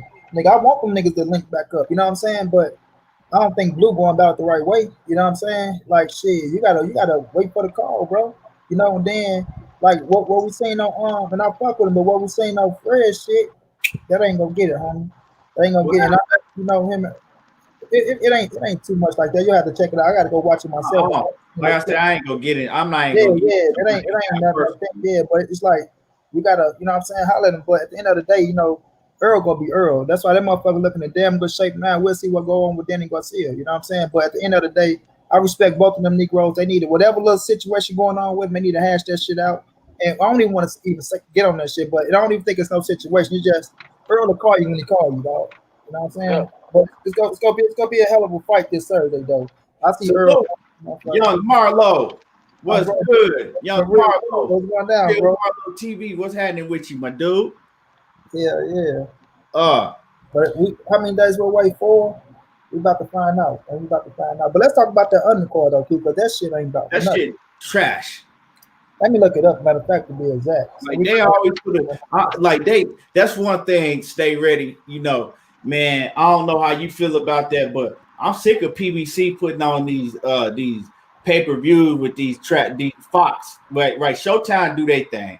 But I'm sick of these niggas, you know what I'm saying, putting on these big pay-per-views with these trash ass undercards. And then it be all Hispanic fighters. Like, man, what they see Miguel Flores. Okay, so look, what we got, bro. We got Sebastian Fundora, who's 15-0, going up against Jorge Cota. We know who Cota is. Got his ass knocked out. Sebastian fight. Got Jose Cito Lopez going up against Francisco Santana. That's two motherfuckers that Jose Cito Lopez gonna knock Francisco out. Yeah. Jorge Cota getting knocked out too. Then we got Fernando Garcia going up against Juan Tapia, Frank Moore, Tyrone Lucky, Vito, I can't pronounce his damn last name, against Stephen Pullion. We got Burley Brooks against Marco Delgado. He could put Burley Brooks on the motherfucker undercard. Listen to all them pieces of shit. They ain't putting Burley Brooks on TV? I think he gonna be. I think he might be on. He's gonna be on the prelim. That's that bullshit. I think that's gonna be on the prelim. Like I think he's gonna be on TV though, Keith. I think okay. Just know he's gonna be at TV where we can see it. Yeah, I think it's gonna be on TV. It's gonna be before the it's gonna be the free shit to watch before the pay-per-view kickoff. Yeah, they need to step up their matchmaking, man, and they undercards, dog. Cause man, I don't know. Cholo shit was fire, bro. How you gonna give us a Cholo card with 3 championship fights and do Errol Spence like this? Even though we paying for Earl and Dane to see Earl come back and Earl go hold his own. And that's what I mean by niggas talking about Earl. Earl holding his own on this motherfucking card, but because this shit damn sure ain't. I know we in Texas, but goddamn, could we get some more color on that motherfucker? They always try to act like, it's only because Earl is fighting Danny Garcia. Well, how many people was watching Danny Garcia and goddamn Ivan Redcatch? Yeah. I'll wait. I ain't gonna lie to you, I didn't even watch that fight. That's why I was looking for. That's why you know what I'm saying? There's your answer right there. Because it was something else on that day too. I was clicking back and forth. It was another fight on that day. Yeah, I was clicking back and forth. I think it was the pay-per-view fight on. But if EJ pay-per-view fight. But if Earl was on there fighting Redcatch, everybody would have been watching that shit. Yeah. But Keith, what else would you just say? Damn, man. So it is what it is. But man, they need to PBC need to step up they undercards though. That was the same day Teofimo fought Richard Comey. I was watching that fight. I think that was the same day. Okay, but let me ask you a question. If Earl had been fighting Ivan Redcatch, which one would you have been watching? I'm gonna watch Earl regardless. Yeah, you gonna watch him. That's what I'm saying. People need to stop trying to salute to boxing conversation with Reggie Owens. Reggie Owens off in boxing conversation. What's going on, Reggie Owens? That's my guy, man. Damn, my guy. With Reggie. But Silver 2011, salute. Matthew Valentine, what's happening with it? Salute. But what I'm saying is they need to stop trying to run with these narratives that Earl's only doing these numbers or only people only watching him because he fighting such and such. Man, Sean Porter, with nobody paying for that pay-per-view to see Sean Porter, and no disrespect to Sean Porter, because you know Sean Porter a hell of a fighter, future Hall of Famer. But before that, with nobody watching Sean Porter like that, you know, there's a lot of people that don't like the way he fights. So that's just a fact. You know, they always run around. Oh well, Errol. Well, Mikey did this and Mikey did that. Okay, when was Mikey putting asses in the seats like that? All you gotta do is say, what happened with Mikey and motherfucking Jesse Vargas? What ain't exactly? What happened with Mikey and Jesse Vargas? So what happened to Mikey in the AB fight? Shit. Oh no, that was Reggie. That was Reggie Owens calling him, asking him good ass questions though. But y'all gotta walk back. Y'all gotta go to the barbershop and see. No, we can't do that on here. We can't do that on here. No, sir. We ain't gonna do it. No, we won't. We won't do it. Hell no, we won't go. We ain't gonna give them that certification. No. Don't give motherfuckers bullets. They gotta do their own research on me. But yeah, bro. It's gonna be a good ass fight though.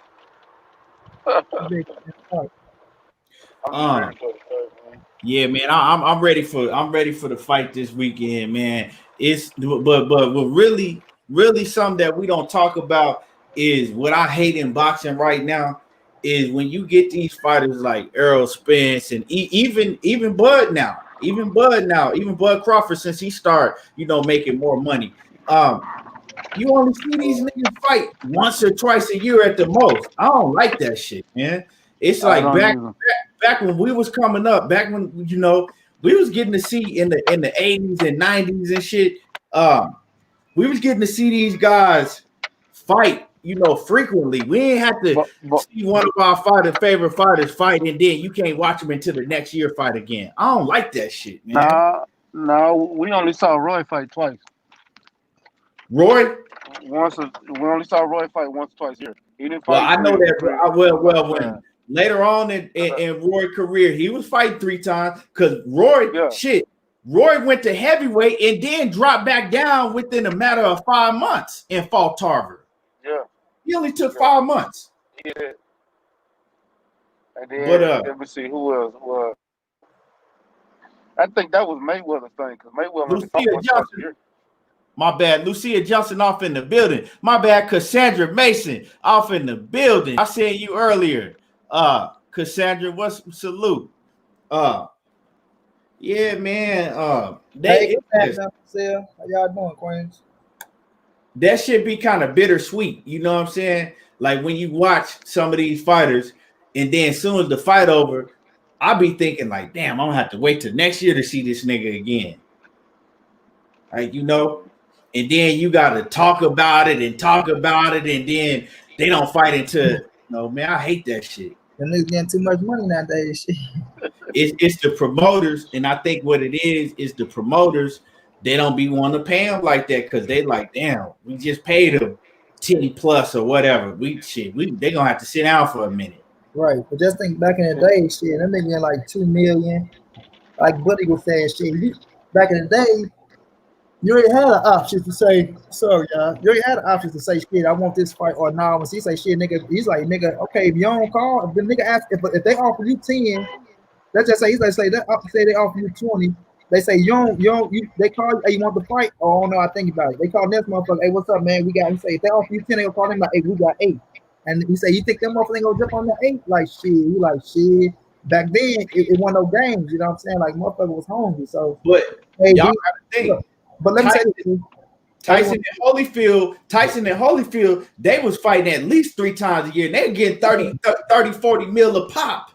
But I was talking about this on Blood. Like, it's just a different era now, bro. Like, back then, and this is no knock on nobody in this era, nobody in sports. But back in the days, dog, it was real man back then. You know what I'm saying? It was real man, dog. Like, you ain't gonna say for instance, how they going back and forth on Instagram now, you ain't gonna call a man a bitch without seeing him. You know what I'm saying? You gotta see me. You know what I mean? Like that shit ain't going on back in the day, nigga. Like you really gotta see me nowadays. Oh, you bitch ass nigga, you did, you that. Next you know, you see him, don't nothing happen. You know what I'm saying? Like, come on, man. We know what it is. Like back in the day, it was real, man. And I'm talking about that goes for all sports, ski, football, basketball, motherfucker. You know what I'm saying? It was real, man. You get your ass clothesline, you getting slammed on your neck. In boxing, you get your ass knocked out. So it's just a whole different atmosphere, bro. That's what I was trying to tell the fight doc. It's just a whole different atmosphere. Like it was pride back then. Like motherfuckers really lived off pride back then. It wasn't about competitiveness. It's a competitiveness. It ain't about you better than me. I think I'm better than you. We gotta fight. Let's prove it. Let's get it on. See, that's what I'm saying. That's what I hate about the whole it, because that's what I don't like about Tank. I like Tank, but that's the part of him that I don't like about it, because and I don't even think Tank ain't built like that. Tank was not built like that. If you see where Tank come from, Tank ain't built. Tank was built off of old school mentality, right, but he got over there with TNT and Mayweather and Leonard Ellerby and them. Now he's got their mentality. Every time you hear him, he talking about, oh, well, I got more money than this fighter. He don't deserve to be in the ring with me. I got more money than him. We don't care about that shit. At the end of the day, I don't know nobody on here that's getting checks from when they get paid. But Tank ain't the only one doing it though. You just use Tank as an example. All these niggas doing it. Everybody here uses the business as a form of who they gonna fight, dog. Come on, man. Don't just try to put everybody is always talking about everybody is always talking about how. Okay, name me another fighter that's on Twitter all the time talking about how much money they got in. That's them kids. I'm talking about when it comes down to the fight in general. Everybody uses the what I just said right now. Everybody using the A-side. So what about every time I bring up Tank? What about every time I bring up Tank? Name talking about how much money they got, and they got more money than you and this and that. I'm using this criteria for all the athletes of this era, not just one athlete. I'm not going to single out one athlete. Okay, if you want to pick up Tank and hug him because I use Tank, if you want to rock the nigga to sleep, go pick up Tank and rock him to sleep. All these niggas are using business as a form of this shit. You can think that's what I don't like about Tank. Tank want to use every time you want to say I got more money. And then one of the main ones that do that shit. But when he say he got more money than niggas, he's telling the truth. But we talking about for us the business. Now we use Tank. Now you want to it's okay. It's okay now. For a minute ago, it's not okay. I just said it for all these niggas. For all these niggas. No, you don't. You trying to think about one person. I'm using it for somebody named Tank. You don't want to hear that. People in general. Nigga, Tank is in the mix of all these niggas. Don't just single out Tank. That's why I don't like Tank. Don't just say no. That's not what I said. I said that's what I don't like about Tank. Stop putting words in my mouth. I'm just saying words in my mouth. That's what you don't like about a lot of these Negroes. Then if you go use Tank, man, nigga. I don't. But that's what I don't like about these fighters these days. That's a better reference, dog. He one of the main ones that's on Twitter doing it. That's why I used him, because he's always one of the main ones that's doing it. He always arguing with motherfuckers on Twitter about how much money he got and all of that. I got more money than him, and I got more money than him. He don't deserve a fight with me for what? I don't like that shit. I don't like it. All them niggas do that shit on Twitter. Huh? I say all them niggas doing that shit on Twitter. Nah, all of them don't do it. Oh, it's his category. All them young niggas. It's a few that do it, but I just don't like that mentality. And now all of them are starting to catch on. You feel me? All of them are starting to catch on, but all of them don't do it because they can't do it. You know what I'm saying? All of them ain't making bread like that. But I don't know. I just don't like that because we didn't hear about that. We didn't see about fighters doing that, when we was coming up. It wasn't about that. It was like I said, it was about, shit. You think you better than me? I'm better than you. Let's fight. It was the competitiveness is going out of boxing. That's just the way I see it, you know, and I know a lot of people see that the competitiveness and the competitive drive is going out of boxing. Now it's just like, well, I'm gonna just see how much money I can make. If you that good, the money gonna come. The money gonna come. You know, if you that good and you got the right team around you, the money gonna come. It's gonna be there. No doubt. Matthew Valentine says because he has the most money, Mayweather does it daily. Okay, what is that saying? Does that, are you eating from that? Is that helping you? I mean, what is that doing for us as boxing fans? It ain't doing nothing for us as boxing fans. No, I get what you're saying. I get what you're saying 100%. But I'm saying all these young niggas, all these niggas is adapting that way of, oh yeah, this is why I'm the A side, this and that. But that's why I say it ain't the same from back in the days. It was real men back in the days, and it was the competition level. Oh, like Roy, like Roy say, if I ain't got a fight, I'm going to find a fight. Like we gonna play the king of the hill where I come from, and that was true. Roy Errol was king of the hill. I don't give a fuck. We gonna make the money, but if you think you at the top, I'm coming to see you, bro. I'm coming to see you. You gonna have to answer. You gonna have to answer. You know what I'm saying? So we know what this era is. They all adapted that Mayweather style, and not saying it was a bad thing because it's about the money, but at the end of the day, you still have to get your ass in there and give us the best fights, dog. You gotta give us the best fights. You know what I'm saying? And even Floyd did it in his heydays. Floyd got to know that shit in this era, and he transcended the game. You know what I'm saying? Then when Al Heyman came, they just shit. I ain't gonna say it fucked it up, but when Al get these fighters, they freedom like that, and you get the choice to choose. Okay, Al, I want to fight on this day and that day, and you that big, because Al only caring about your well-being. He gonna make sure you get the paper. You know what I'm saying? Which if you got a promoter gonna say, okay, we got this day, your ass got to fight this fight. I got to mix and match you. But you know, Al gonna make it. He gonna make it happen for you. And you got freedom. So I do agree. I understand what you're saying though. So yeah, but I want these motherfuckers to fight the best as well. But like I say, this era, it ain't the same as back in the day, dog. It was real men back in the days. Now these days, you know, I ain't saying y'all boys ain't no man, but y'all boys is kind of soft, dog. It just takes the competitiveness out. You know what I'm saying? It's just the whole mind frame when you thinking like, oh, how much money can I get? How much? Like we say, for instance, right? We heard AB. Okay, I don't know. Well, I heard AB right when he was on. I think he was doing an interview with Brian Custer. Right? He said for like throughout his whole first career, he said for years he didn't even cash a check. He said by the time he cashed his first check, he had so many millions built up. Because he said he wasn't even thinking about the money. He said he was just loving the fight. But then once he cashed them checks and he started seeing like that whole shit change, you know. But it's just, you know, boxing is a man's sport, man. A real, you know, shit. You got to have some nuts to get in that ring.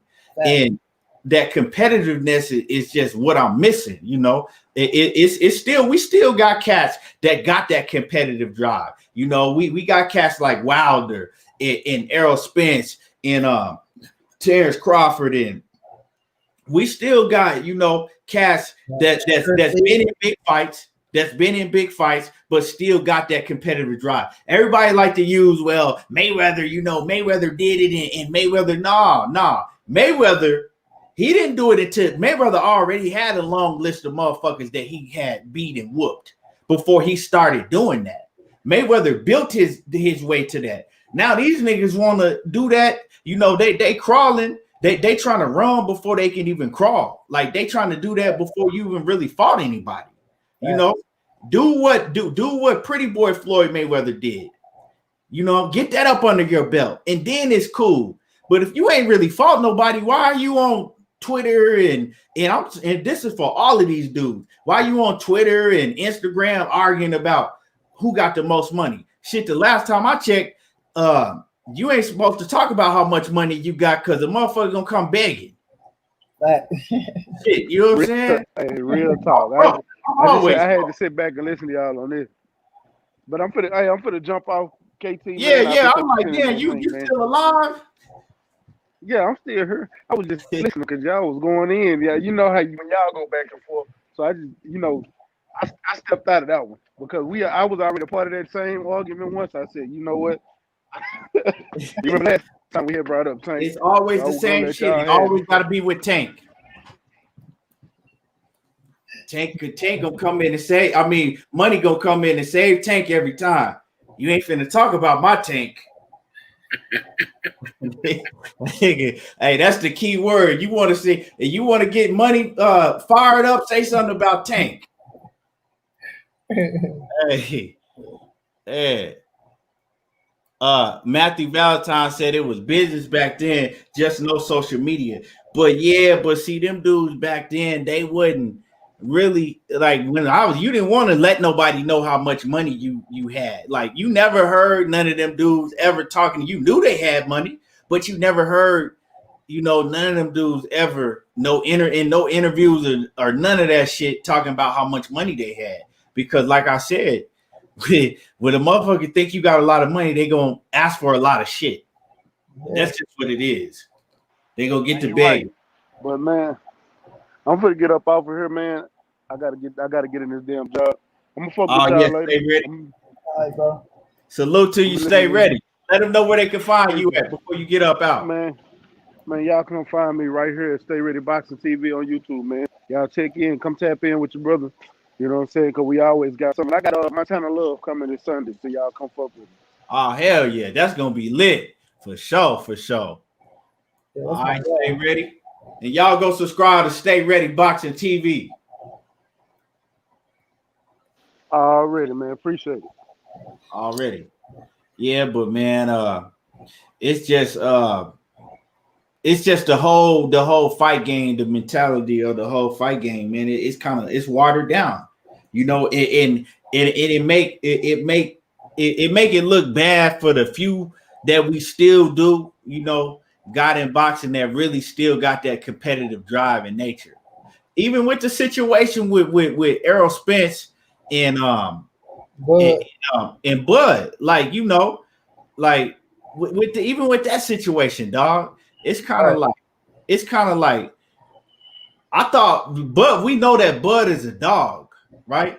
But I'm like, man, show you that a real dog and take the 60-40. What you crying about? It's more money than you ever gonna make. I'm not gonna say than you ever gonna make. It's more money than you've ever made, right? If you may have that fight and take the 40 and show you a dog. If you can win the fight, but make him sign the same, make him sign for 60-40 if you win in the rematch. Simple as that. But it's kind of more like, because it's like at one point, everybody that's talking for you is saying that you this, and that, and that you the most competitive person in the world. Well, if you that competitive, I would think that you would want to take that 60-40 just to show, like, hey, I'm better than him. I'm gonna knock him off. That's what they used to do. That's what Floyd did. Everybody talking about Floyd, but they don't want to talk about how Floyd took a way smaller bag than De La Hoya did. Yeah. Knocked him off, and then it was like, okay, now I'm the king of the throne. Right? And he took less than 40, I think, if I'm not mistaken. Yeah, he did. And he had to fight the man at his weight. In his weight with the gloves that he chose. Yeah, with the glove, all of that. So these niggas, that's what's wrong with these young cats, man. They so young, they don't even know Pretty Boy. They only know Money Mayweather. You know what I'm saying? They too young. They don't know what Pretty Boy went through. They might have heard about it, but they ain't seen it, so it don't register with them like that. I seen it. We seen it. Like I watched Floyd Mayweather throughout the Olympics. M-Stack 85. Bud went to England too, dog. You know what I mean? So both of them, Bud and Spence, cut from the same club, bro. They both animals. You know what I'm saying? It's just his business side of it's what's holding that shit up. Both of them, like I know Bud ain't afraid of no Earl, and I know Earl ain't. How can I say? I would never fix my lips to say, "Oh man, Terrence Bud Crawford is ducking Errol Spence." I had to tell him one cat. Why you talking about these ducks? I never said this. I say, boy, I ain't never said no damn Bud. It's almost like you saying it tomorrow. He gonna take 64. I say, nigga, that ain't the same as no ducking. Get your ass. What it is, Money. it's just like now it's a Ego. ego thing, like, oh, my nuts is bigger than yours type shit. Like, it's an ego thing. Like, no, I ain't gonna let him get more money than me. That's all it is. Right. It's just being stubborn and having an ego that's too big. No, I ain't gonna let him get more money than me. That's all it is, dog. That's all it is. So let's talk about Clarissa Shields, man. Clarissa Shields is actually going to MMA.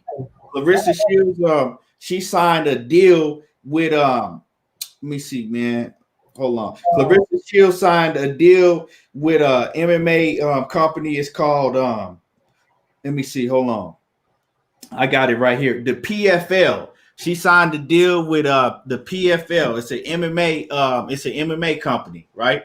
And Clarissa Shields is trying to make history. So later on this year, they gonna have her in some bouts. I don't know what type of bouts. I don't know if it's like kind of exhibition style bouts or whatever it may be. Later on this year in 2021, or no, I mean not this year, in 2021. This coming up year, they gonna have her in some MMA bouts, right? And then in 2022, she's gonna go straight in there and fight some of the big dogs. You know what I'm saying? So Clarissa Shields is trying to be the first female or male athlete to ever hold titles at the same time, right? In boxing and in MMA. That's what she's trying to do. So she's going to continue her boxing career, and she's going to be going from boxing to MMA. She wants to be the first woman or male to, become a champion in mixed martial arts and a champion in boxing at the same time.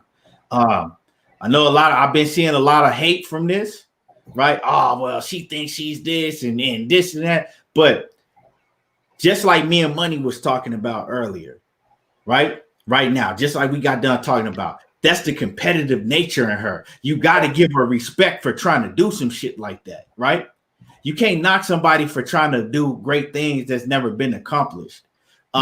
Shit, man, she got all my respect. I'm gonna be rooting for her, rooting her on, man. That's amazing to me for her. Like, you got to have a different type of mentality to even want to do some shit like that, to even try things like that. She going out the box and really, really trying to be great. You feel me? So the PFL is called a Professional Fight League. It's an MMA league. And after that, I think we gonna see her. We in 2022 or something. We might see Clarissa Shields making her debut in UFC. I don't know how long this contract that she signed with the PFL is, but I know it's at least through 2022. So what you think about that? I had on the little clip on my guy Big Milk thing on Instagram where she was pinning the bag and then she switched to the MMA glove. That's what I'm gonna say, man. I think these women get misused, dog. I think these women get overlooked and they don't get the fucking respect that they deserve, bro. One thing I don't like that these boxing women have to go over to the UFC to make a living, even though it's like you say, they competitive. I feel like these women should be getting paid, not the exact same as much as the man, but they should be getting paid. I know it ain't the light ain't on boxing women ain't on boxing women boxing like that. But when you look at Clarissa Shields and what she's done in the boxing game, bro, you know what I'm saying? There's no way that she should have to take her service to a motherfucking MMA league. There's no way, dog.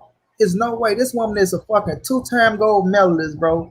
This woman is a 3-division world champion, a undisputed world champion, and this woman don't get no fucking love, bro. She don't get no love, and she making her own name. She got to do what she got to do to eat. You know what I'm saying? Motherfucker, somehow she changing, she doing this, that, and the third. I understand, but this woman has to do what she got to do to eat, bro, because she don't get the respect she deserves. Amanda Serrano don't get the respect she deserves. She had to go to MMA. Holly Holmes had to go to, not Holly Holmes, my one girl from New York, man. Damn, she had her and Amanda fought. Amanda beat her ass, man. She had to go over to MMA. Talking about she got from New Jersey. Jersey. She got the Jersey accent. Hardy. Damn, I can't get her name. Somebody know. Heather Hardy, yeah, bro. Heather Hardy. She had to go to MMA. You know what I'm saying? Like, man, I look at that shit and say it's fucked up. But I'm like, you key, I ain't finna time off she thinking she this and that. Fuck no, she gotta do what she do. She gotta do what she gotta do to make a living. You can't get the big fights over her in boxing. Like you said, how the hell is Cecilia Brackens at 147, right? And I can't get the fight with Cecilia Brackens. She the undisputed champion. I'm the almost ugly, the biggest name in this motherfucker. But y'all give her to Jessica Mascal, and Jessica McCaskill is my girl. She from Chicago and she represents St. Louis. But y'all give her to fucking Cecilia Brackens. She ended up losing to Jessica McCaskill when she could have made a big ass payday with Clarissa Shields. But then again, y'all talking about y'all was gonna let fucking y'all was gonna let Katie Taylor fight her at 147. And y'all talking about Katie Taylor is the number one pound for pound fighter. She coming from 135. But if she good enough to go to 147 and fight Cecilia Brackens, how come she can't fight Clarissa Shield at 147? So they know what they be doing, dog. They know what they be trying to do. They know how they be trying to mix and match and what face they be trying to make the face of women boxing. If Clarissa was a white woman, I'm gonna keep it real. Clarissa was a white woman, you feel me? And she was and she was from America, a 2-time gold medalist, a 3-division world champion, a motherfucker undisputed mega star. A mega star. I'm talking about she'd be bigger than Floyd. A mega star right now. She'd be bigger than Floyd Mayweather. They'll be hyping her ass up left to right, dog.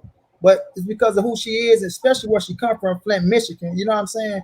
And what she and how she speak. You know what I mean? That's how they go treat her though. But I'm with you, Key. I'm a support a man to the fullest.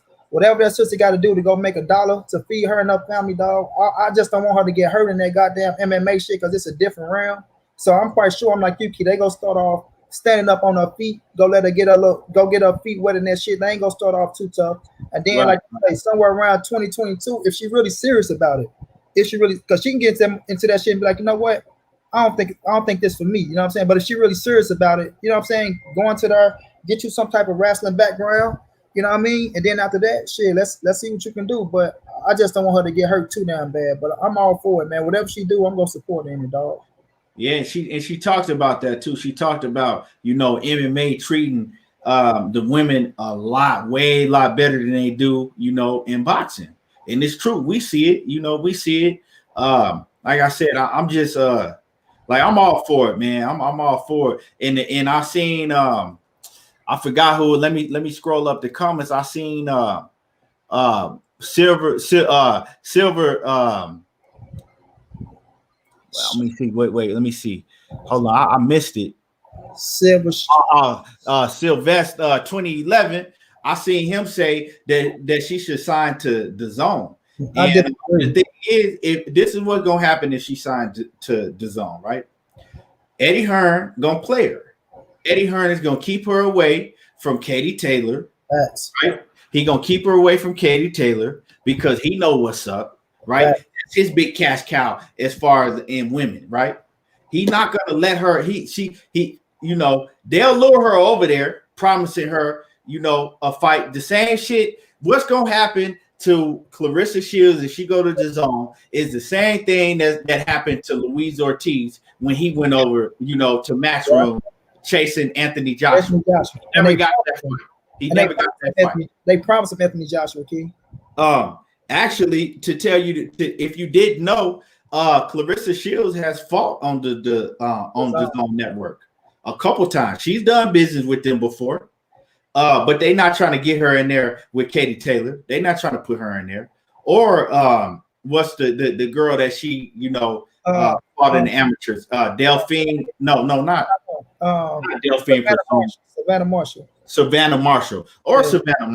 Nah, that's what Eddie Hearn gonna try to do, Key. That's right. Oh, she can fight Savannah. Like, what? That'll be a big matchup. We can build it up. We can give her 4 fights. We can get Savannah. That's what he gonna do. I don't even think that Eddie Hearn will put her in a fight with Savannah Marshall. He'll try to hold it off as long as he can because Savannah Marshall is just kind of coming up. She only got a few fights. He'll try to hold that off as long as he can. So I don't think that she should go over there with the Zone and sign no contract because Eddie Hearn gonna play her. Eddie Hearn gonna play her. I agree. Yeah, Drew, what's good with it? Drew Mack. Drew Mack, my brother, what's going down, child? I agree with you, bro. He ain't gonna do shit, but like you said, with Savannah Marshall Key, that's what he gonna say. We bring Savannah over, we get her 3 fights, we get Clarissa 3 fights, and after that, it'll be a mega fight. Looking ass, get out of here. Yeah, exactly. And so, you know, I don't think that she should do that. Whatever that she's doing, you know, Clarissa is doing, like I said, if she do this and come out, she's doing things to make a mega name for herself and to do things that's never been done. You know, they gonna catch on. You know what I'm saying? She continue stepping how she's stepping, man. They gonna catch on. They're gonna catch on. And if Clarissa Shields was in, think about it. If Clarissa Shields was in MMA, if she was in the UFC, right, doing the same shit that she's doing in boxing, Clarissa Shields' name would be huge. She would be getting ESPY awards and all type of shit. Like her name would be, she'd be a mega superstar. And a black female MMA superstar. Come on, man. Ain't gonna talk that shit. And she talked that shit, dog. Really? Mike Oliver, what's good with it, champ? Mike Oliver off in the building. Votes UK, what's good with it? Salute. Yeah, so man, it's like I said, all we could do is we should be supporting Clarissa Shields because she's doing amazing things, and she continue to do amazing things, and she's trying things that, you know, ain't nobody else trying, really. You know, I just make it out safe. Shit, that's all I pray. Yeah, really, man. Shit, Wilder, man, Wilder. You know he gonna come back. Wilder coming back to. He said I think he said like either the first week of January, or he'll be back. You know, early in February. Yeah. Yeah, man. Who do you think he gonna fight, dog? And he's coming back with a vengeance. Yeah, he coming back with a vengeance. Just looking at the list, like his list, you know what I'm saying? I don't even know if it's gonna be any of them cats on his bucket list. Well, who he put on his bucket list? I know he had Dillian White. I know he had Luis Ortiz, Andy Ruiz. He had Alexander Usyk.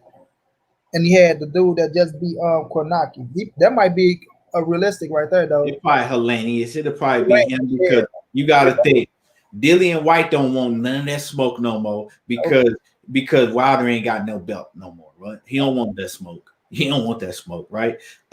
We already know Usyk sure don't want that smoke. He sure don't want that smoke. Andy Ruiz trying to get back. And Andy Ruiz, you know, I think Andrew Ruiz would fight him, but not now because Andrew Ruiz was supposed to fight Luis Ortiz, and he said that he needed a tune-up before he got in the ring with Luis Ortiz. So, what you think he gonna say with Deontay Wilder? Hell no, he ain't coming back for Wilder. Nah, yeah, it'll probably be Hellenius or Charles Martin. He gonna lick that canvas early. Hey, that motherfucker going. Hey, he gonna chew that canvas up. I think it might be Hellenius, though. I looked at Hellenius. I said that's the more realistic thing because they was building Adam Kornacki up for some shit. You know what I'm saying? So he done took that little shine up off of his ass. So yeah, so it might be him. And a lot of people go, "Oh my God, look who he's coming back!" Right, man, I can see these motherfuckers now. Yeah. Man, Charles Martin, he a funny dude. Charles Martin got that money, dog, and won that title. That nigga was tripping, dog. That nigga was up in his little apartment in New York, high as hell, talking about he was a god and all type of shit. That boy got that little $8-7 million and went crazy. That boy went crazy with that. Think about it. That nigga went from making 5 figures, bro. He went from making 5 figures to 7 figures his next fight, bro. And not just any set. He got a nice amount of 7 figures. You know what I'm saying? Like, yeah. You give a nigga that money because you know he's from St. Louis, bro. Charles Martin straight from St. Louis. So for him to come from nothing, bro, that fast, put that money in the nigga pocket, man. Yeah, for real. Hey, that boy got the tripping. That boy got the tripping, dog. It's like a god looking at it. I'm like a god. I was like, man, this nigga tripping, dog. You think he's still doing all right? You think he blew through his shit? For us, what? Charles Martin, like for like, you know, you think he's still doing okay, or you think he blew through his shit? Huh? He probably got a little something. He probably blew through that shit. That boy was tripping, man. You get that type of money, dog. You get out there, you get to having fun and shit. You thinking, I got it before I can get it again. I don't know if that's his mentality or not, but you know how that be. But Yeah. I don't know, man. Hopefully, dog. Hopefully that man put some of that money up for a rainy day, dog. Shit. That's all I can wish. But you ain't. You said he for. See, I always for some reason I thought Charles Martin was from New York. nah, nigga from St. Louis, but we never even seen. I ain't seen that. And they got that money and shot out. I don't think he lived in St. Louis like that. I think he had moved to New York. California, I think. Oh, okay. Yeah, he ain't living in St. Louis. Hell no, they got that money and shot up out this nigga shit. Yeah, it was gone. Money like that, they ain't coming back to St. Louis. I ain't never heard him talk about New York. I mean, St. Louis. Yeah, Charles Martin from St. Louis, bro. Yeah, I never even heard him say nothing about St. Louis. Shout y'all out or nothing. Yeah, nigga from St. Louis. Yeah, he was a god. And they said walk the spirit like a god. Anthony Josh, I'm like, damn, here I go. And that nigga might got a shot. I'm at the mall and shit, getting some little shit. You heard me? I'm like, come on, man, we gotta go back to the crib, dog. I want to see this nigga fight Joshua. This nigga talking that shit, right? Man, I knew he was gonna get. I knew he was gonna get hurt. Nigga, I ain't even make it home. That guy in the car, I turned that motherfucker on. That like first round. Here I go. Nah, that can't be right. Here I go. Nah, that can't be right. That they might talk about something else. And I turned them on. I say, this old weak ass Negro. You been talking all this shit. Hey, that shit was pitiful, dog. He looked it pitiful off of there, man. Like, what? Hey, but he got that bag. Hey, I would have went in there and did what he did for that 7-8 mil. Man, fuck that belt. Damn right, I'm taking that 8 million. Yeah, like shit. I would have went in there and did the same shit. Yeah, I can't, you know, shit, I can't say nothing about him for that. Like you said, coming from what he had to that, like he literally him. It's crazy because if you think about it, Anthony Joshua, he didn't made some cats filthy rich overnight. Hell yeah. Look, Joshua got the Andrew Ruiz. Look, Key. Charles Martin got the most money in that fight, but Anthony Joshua knew what the big score was. You know what I'm saying? Yeah, right. Right. He didn't made some Anthony Joshua, a few cats that got like rich off of him overnight. Damn right, dog. Like, you know, damn near Andrew Ruiz came from damn near, you know what I'm saying, sleeping on somebody's couch to all of their millions, and he was acting like it too. I thought he was the president. Hey, dog, that motherfucker thought he was the president when you couldn't tell Andrew Ruiz shit, and still can't since he got that bag. You know, nigga that change, huh? You know, nigga want to do everything they want to do. You know how the nigga be like, well, I'm not getting money. Well, I'm gonna do this. I'm gonna do that. Boy, that nigga did everything he wanted to do. Man, that nigga I think got the Rolls Royce. That nigga I think it was the Keith Thurman fight. I think it was the Keith Thurman Manny Pacquiao fight. I think it was. Man, he was all the other fighters that got way bigger names than him, man, they walking around chilling, you know what I'm saying, with their people. This nigga got a whole entourage of security with him. Nigga walking around like holding people off, like having them like you can't get near him and shit. Like, nigga, you was just sleeping on somebody's couch. You was just sleeping on somebody's couch a few weeks ago. If you don't get your ass, ain't nobody trying to get no autograph from you, dog. That nigga became bigger than Canelo one night. Dog, he was. I'm dead. I ain't lying, dog. He was walking around that motherfucker with an entourage of security.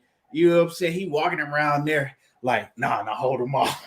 Right. Ain't nobody thinking about you, dog.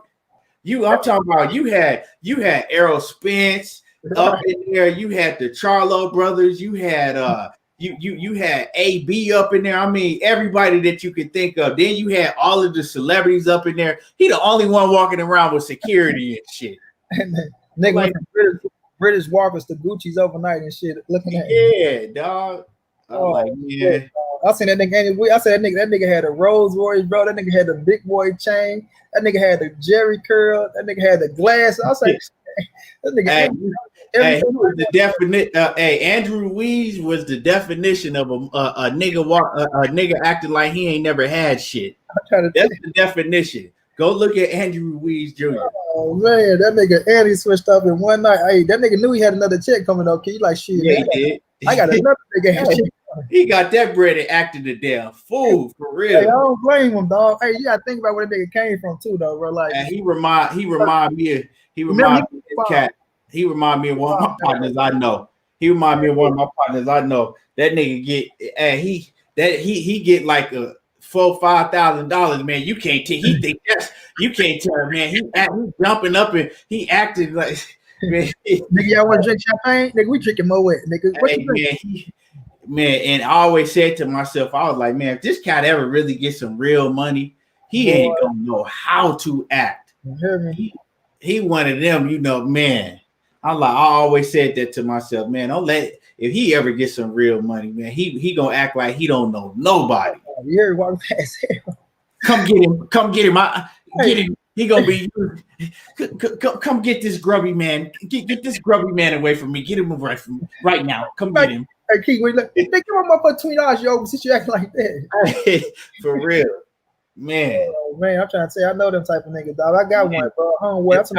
Them type of cats be funny as hell, dog. I had a homeboy, dog. This thing I'm talking about, but he hella cool though, man. I love this nigga to death. I ain't gonna say his thing, but he got his paper, dog. I'm talking about. I'm chilling, I got listen. I'm chilling in the bed. I'm playing the game and shit. That nigga come up there. He got the whole little crowd behind him. They all, yeah, dog. He got this. I'm looking at him. He laughing. Yeah, he got his glasses on. He got this. He got to a little car accident. Got a little lumps on. I'm looking. I say, man, look here, man. Don't let them drain you, man. You got all these motherfuckers.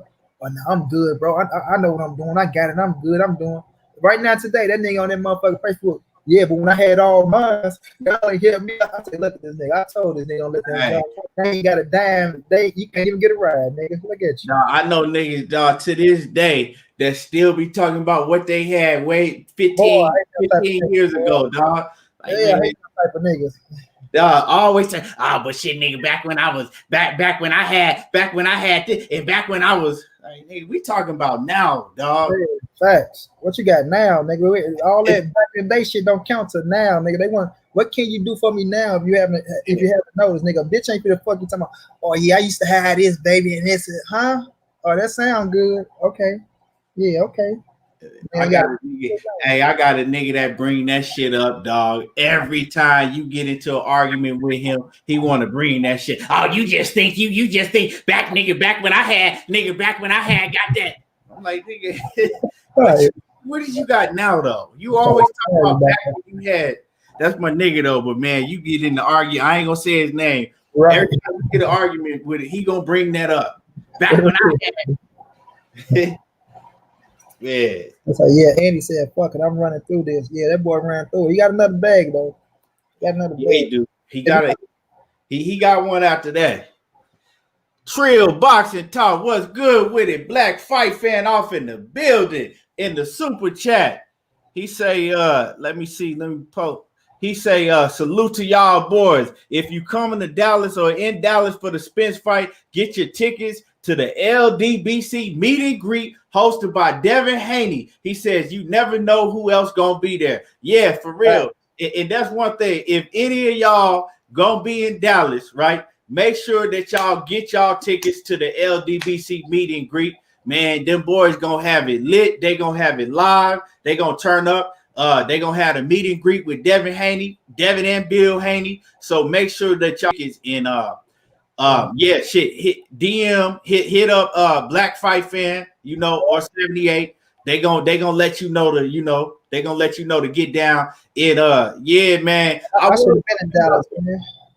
I was gonna go. I was gonna go. I had talked about it on here when they put the tickets out. I was looking. I wanted them floor seats. I wanted floor seats, and I wanted to sit close.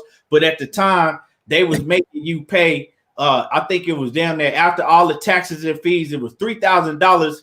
But I was cool with that. I was gonna pay to see EJ. But the thing is, they was making you buy 4 tickets or more. I'm like, I ain't finna buy no 4 tickets. Shit, I only need 1 ticket. Right. Everybody else for themselves. So that's 12,000. Huh?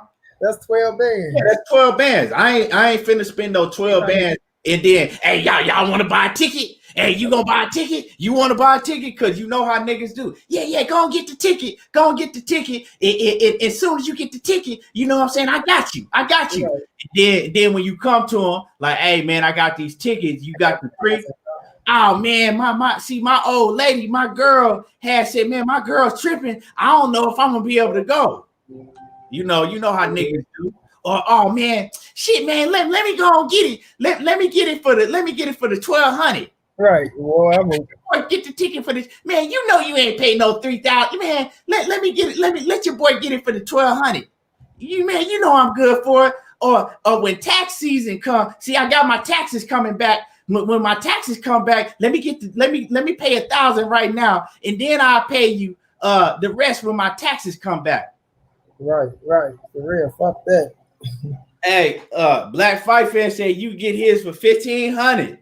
Yeah. Hey, I wish you had told me that earlier. I still might. I'ma holler at you, Black. I'ma holler at you because shit, it's what we Tuesday. We Tuesday. Shit, I'ma holler at you, man. I'ma hit you and see, I'ma hit you. Might fuck around, take that flight, huh, Keith? The 1,500, that ain't bad. Fuck yeah. If there was 3 bands. If it's some good flow, if it's a good flow seated, it ain't bad. That shit, that's cool. You say right on the flow, bro. I'm gonna have to. Let's say right on the flow, bro. I'm gonna have to be masked up. Oh yeah, that ain't bad at all. I'm gonna have to if I go out there, man. I'm gonna have to be careful because man, this Corona shit ain't no joke, dog. Mm-hmm. That Drew Max say that sounds like a bud fight here in my hometown, Omaha. He says they be like, Drew, give me a ticket, I got you. Yeah, man, like that shit. Niggas be on that shit, dog, and I done had to go through that shit before. You get somebody a ticket. Oh man, last time I got this this cat, right? I got him. It was a top rank event. I got him a ticket. He talking about he want the ticket, and then on the day of the fight, man, I ain't gonna be able to. Man, I said, man, if you don't, you better come get this fucking ticket, dog. Mm-hmm. I ain't gonna be able to. I ain't gonna be able to get the ticket now. Well, all right, well, I ain't gonna be able to go. Okay, well, you still gonna pay for this ticket, though. Real quick, playing with me. Yeah, you gonna pay for it one way. I'm gonna take it out to check. I'm gonna take it out check. Yeah, you still gonna pay for this ticket. And it wasn't nothing. It wasn't nothing but a little funky like $120 or something. So, right, but right. It's still, but when you paying $3,000, you paying $3,000 for a ticket, and nah, I ain't doing that. Not for no other motherfucker. No. Hell no, dog. Like you say, kid, that's a nigga. Hey, here go the paper. Click, kick a nigga paper right straight down the middle, kick a nigga the money, then we can rock. I got so much shit going on. Like I said, man, I got a baby on the way any day. So I don't know, shit, I don't know, dog. She looked like she finna have this baby real early, so yeah. But yeah, I'm gonna still holler at you. I might be able to make that happen, man. I might be able to make that happen. Man, that bitch gonna be jumping though, dog. Oh yeah, it's gonna be jumping. I already know it's gonna be jumping. I came down to that bitch just to fuck with Black man though, man. It's gonna be jumping. Some way, somehow, I'm gonna make it happen one day. Everybody needs to stay safe and smash that like button for real. Lee Boy Brown off in the building. Yeah, y'all smash that like button. But everybody better be safe though, man, because this Corona shit ain't no joke, and this shit spread like wildfire, man.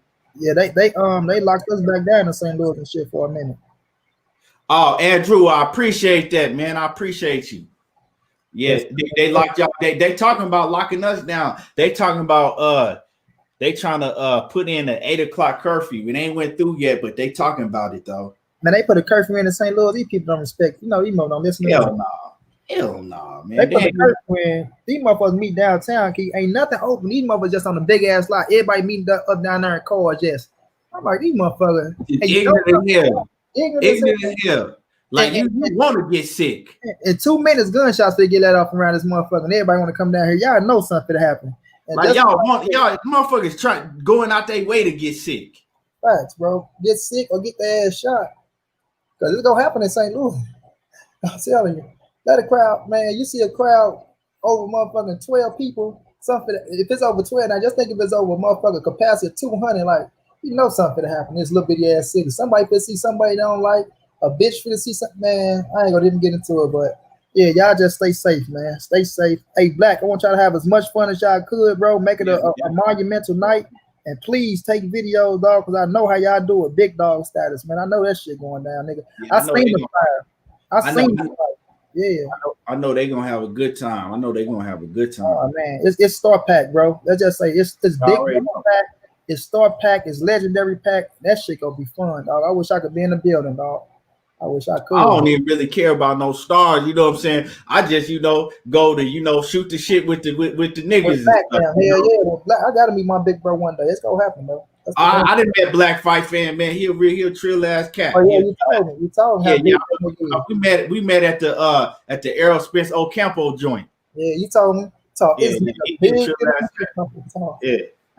big ass. Hey, big ass nigga. Right.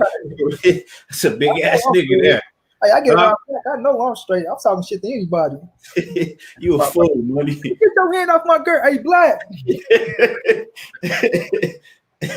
For real, nigga. Oh man, you crazy. Be a kid that gets it. I couldn't take that. I feel you though. KP for KC5 say Bud on IG talking. Finally. Hey, Kwame just hit us up talking about. Hey, Andrew. Kwame say we whoop y'all ass so bad, Bud had to get up my curve. Bud had to clear some of that shit up. Oh shit, man! Listen, man, I love Bud, dog. Man, listen, Bud, it ain't nothing personal, dog. Nothing like that, dog. But we just speaking facts, bro. But nigga, it don't matter what it is. I'm gonna support your black ass to the end, nigga. I just don't think real talk. I be hating to do that shit, but it just be it mostly to keep it real, right? Yeah, I hate to have to do that shit, right? But it just be the fans. It just be you know what I'm saying. And I'm a fan of Bud. Yeah, so when I say his fans, I be like I'm talking about the ones that just say anything. You know what I'm saying? Like Drew Mack and Bo Mack in Taiwan and his family. That's his family. Facts, so I don't really, you know what I'm saying? I don't pay that shit on they supposed to do that. Right? My family, shit. Yeah, you know what I'm saying? I'm gonna ride with my people like that, but it just be the fans that just be saying doggish shit about EJ and speaking on the whole situation just to say some shit just because you know what I'm talking about. Nah, Drew, we ain't on that, Drew. We ain't on that. We ain't on that, man. Nah. I'm just saying, Drew. Listen, I never thought in a million years, dog, I'd be talking like this about Terrence Bud Crawford, Drew. Listen to me, nigga. I love Terrence Bud Crawford just like I love Errol Spence, nigga. This a fact, Drew. Go down my interviews, nigga, on my thing. You could, man, listen. I never even seen Bud and Earl fighting each other, dog. This a thing. That's why I say boxing is a crazy game, dog. When Bud was at 135, at 140, bro, both of them niggas was my favorite. They still my two top favorite fighters, bro. I never in my life, if you'd have told me, Money, nigga, Bud and Earl go fight, I'd be like, nigga, get the fuck out of here, nigga. You ain't gonna have my two fighters fighting each other, nigga. Earl go beat her. When Bud come up, nigga, Bud go run this. I've never seen this shit happen in a million years, dog.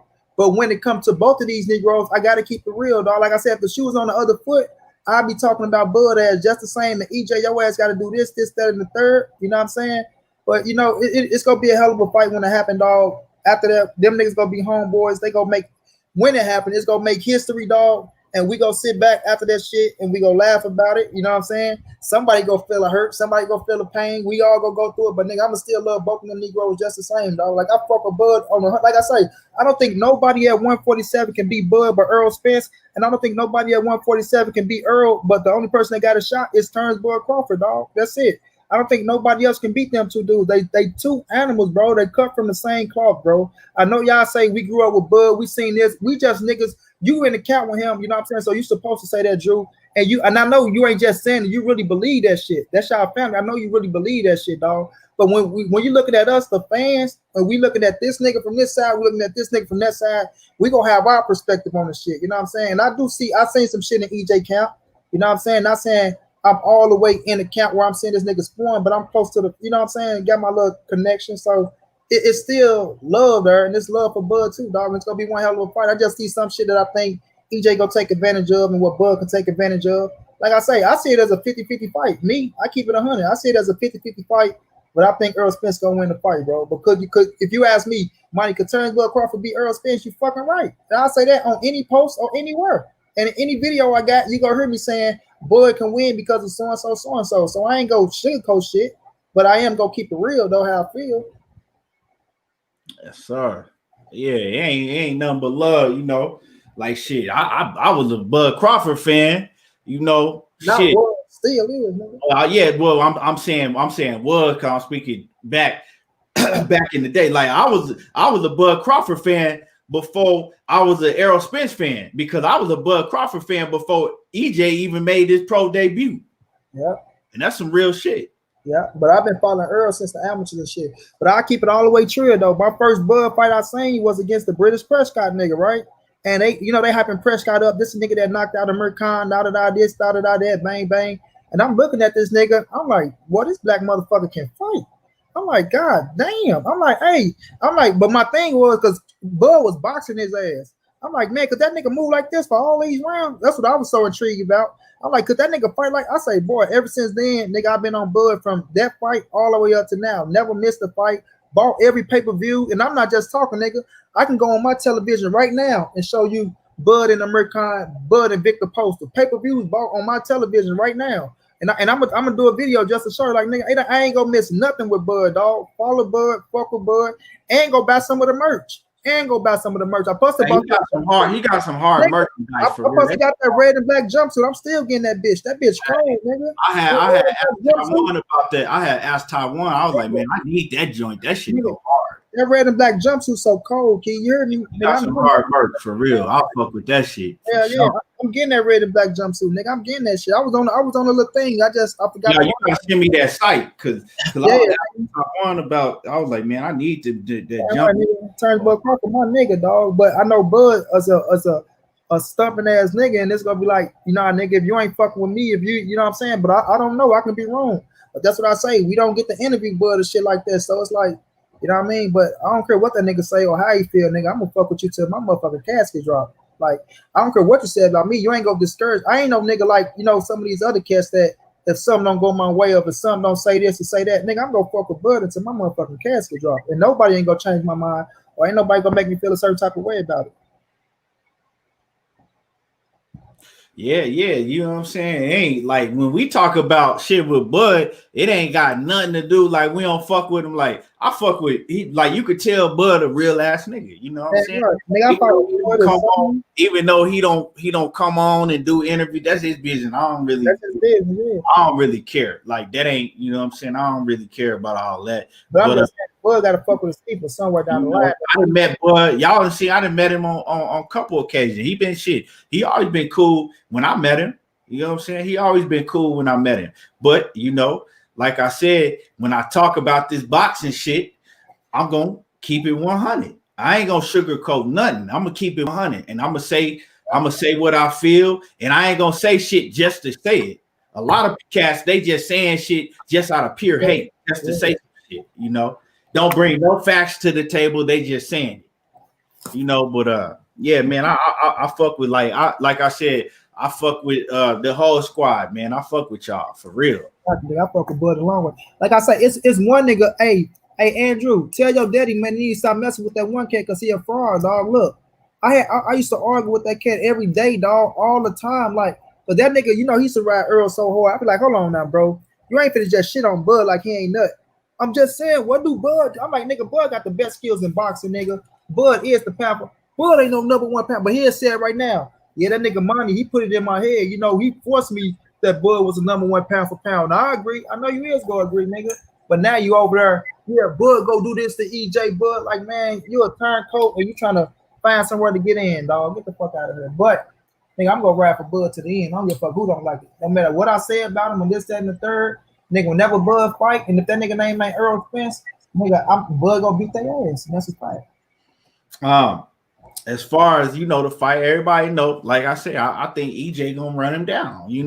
But to me, like I said before, I think that Bud Crawford, as far as offensive arsenal, I think that he probably one of the best, if not the best, offensive fighters in the game. Like, his offense is that motherfucker dog. Yeah, right. I agree 100% with that. His offense, that nigga dog. You know what I'm saying? His defense ain't all the way up to par like that. You know what I'm saying? And he got some holes. He get hit. Everybody do. But his offense, hey, he's a better offensive fighter than EJ. But EJ is a better all-around fighter than Bud. So that's why it's gonna be. That's why they need to get in the ring and fight. That's why it's gonna be a hell of a fight. That's another thing. I don't know if it's because of the extra little pounds, 7 pounds Bud put on that 147, but he don't use his legs like that at one. Because I'm like, nigga, when Bud uses his legs, because he want to show he still got that athleticism. You yeah, that nigga got showing his strength. See with his footwork. Look at his footwork. He still got that footwork. But the thing is he got that ego. He want to show that I can bang with these big dudes. Dang on big boy me. You know what I'm saying? Because he got sick of hearing everybody talk about, he too small, he's small. You know, he got that small, he got that slender frame, but he's strong as an ox. You know, and that's the competitiveness. That's the way he fight now is just it's about his competitiveness. But I think he's adapted that style, and that's the style that he has. He ain't gonna be moving around the ring and doing all that shit. He adapted that style. That's the style that he has now, and that's what he comfortable with. He's seen now, like, these dudes, they're not gonna bully me. They can't out bully me. And you know, shit, I'm gonna fight them. I'm gonna be right there.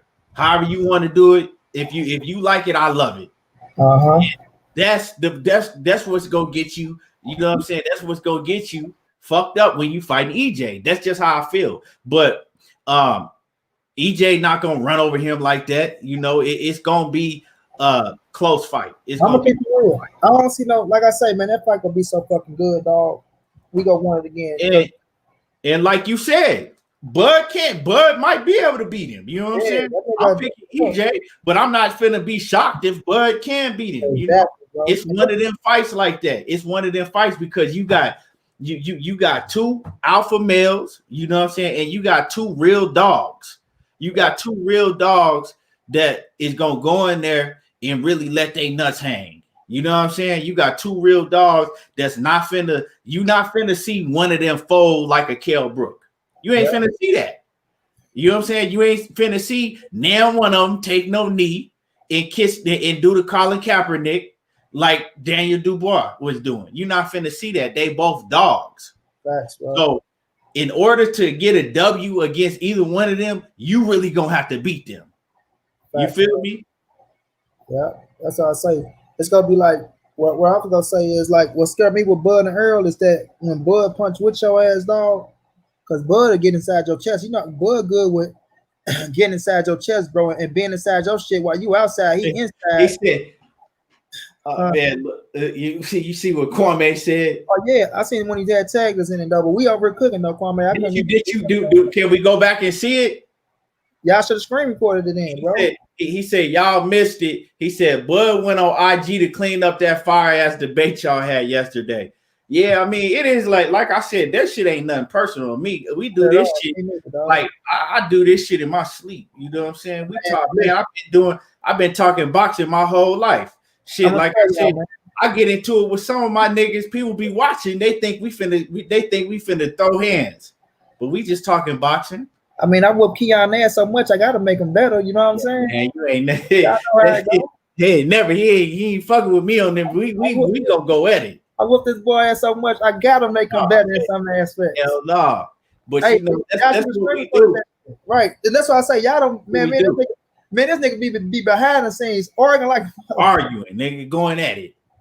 Y'all don't know. Like people look at that shit, you know, with me and Money going, you know, going tit for tat with Drew Mack in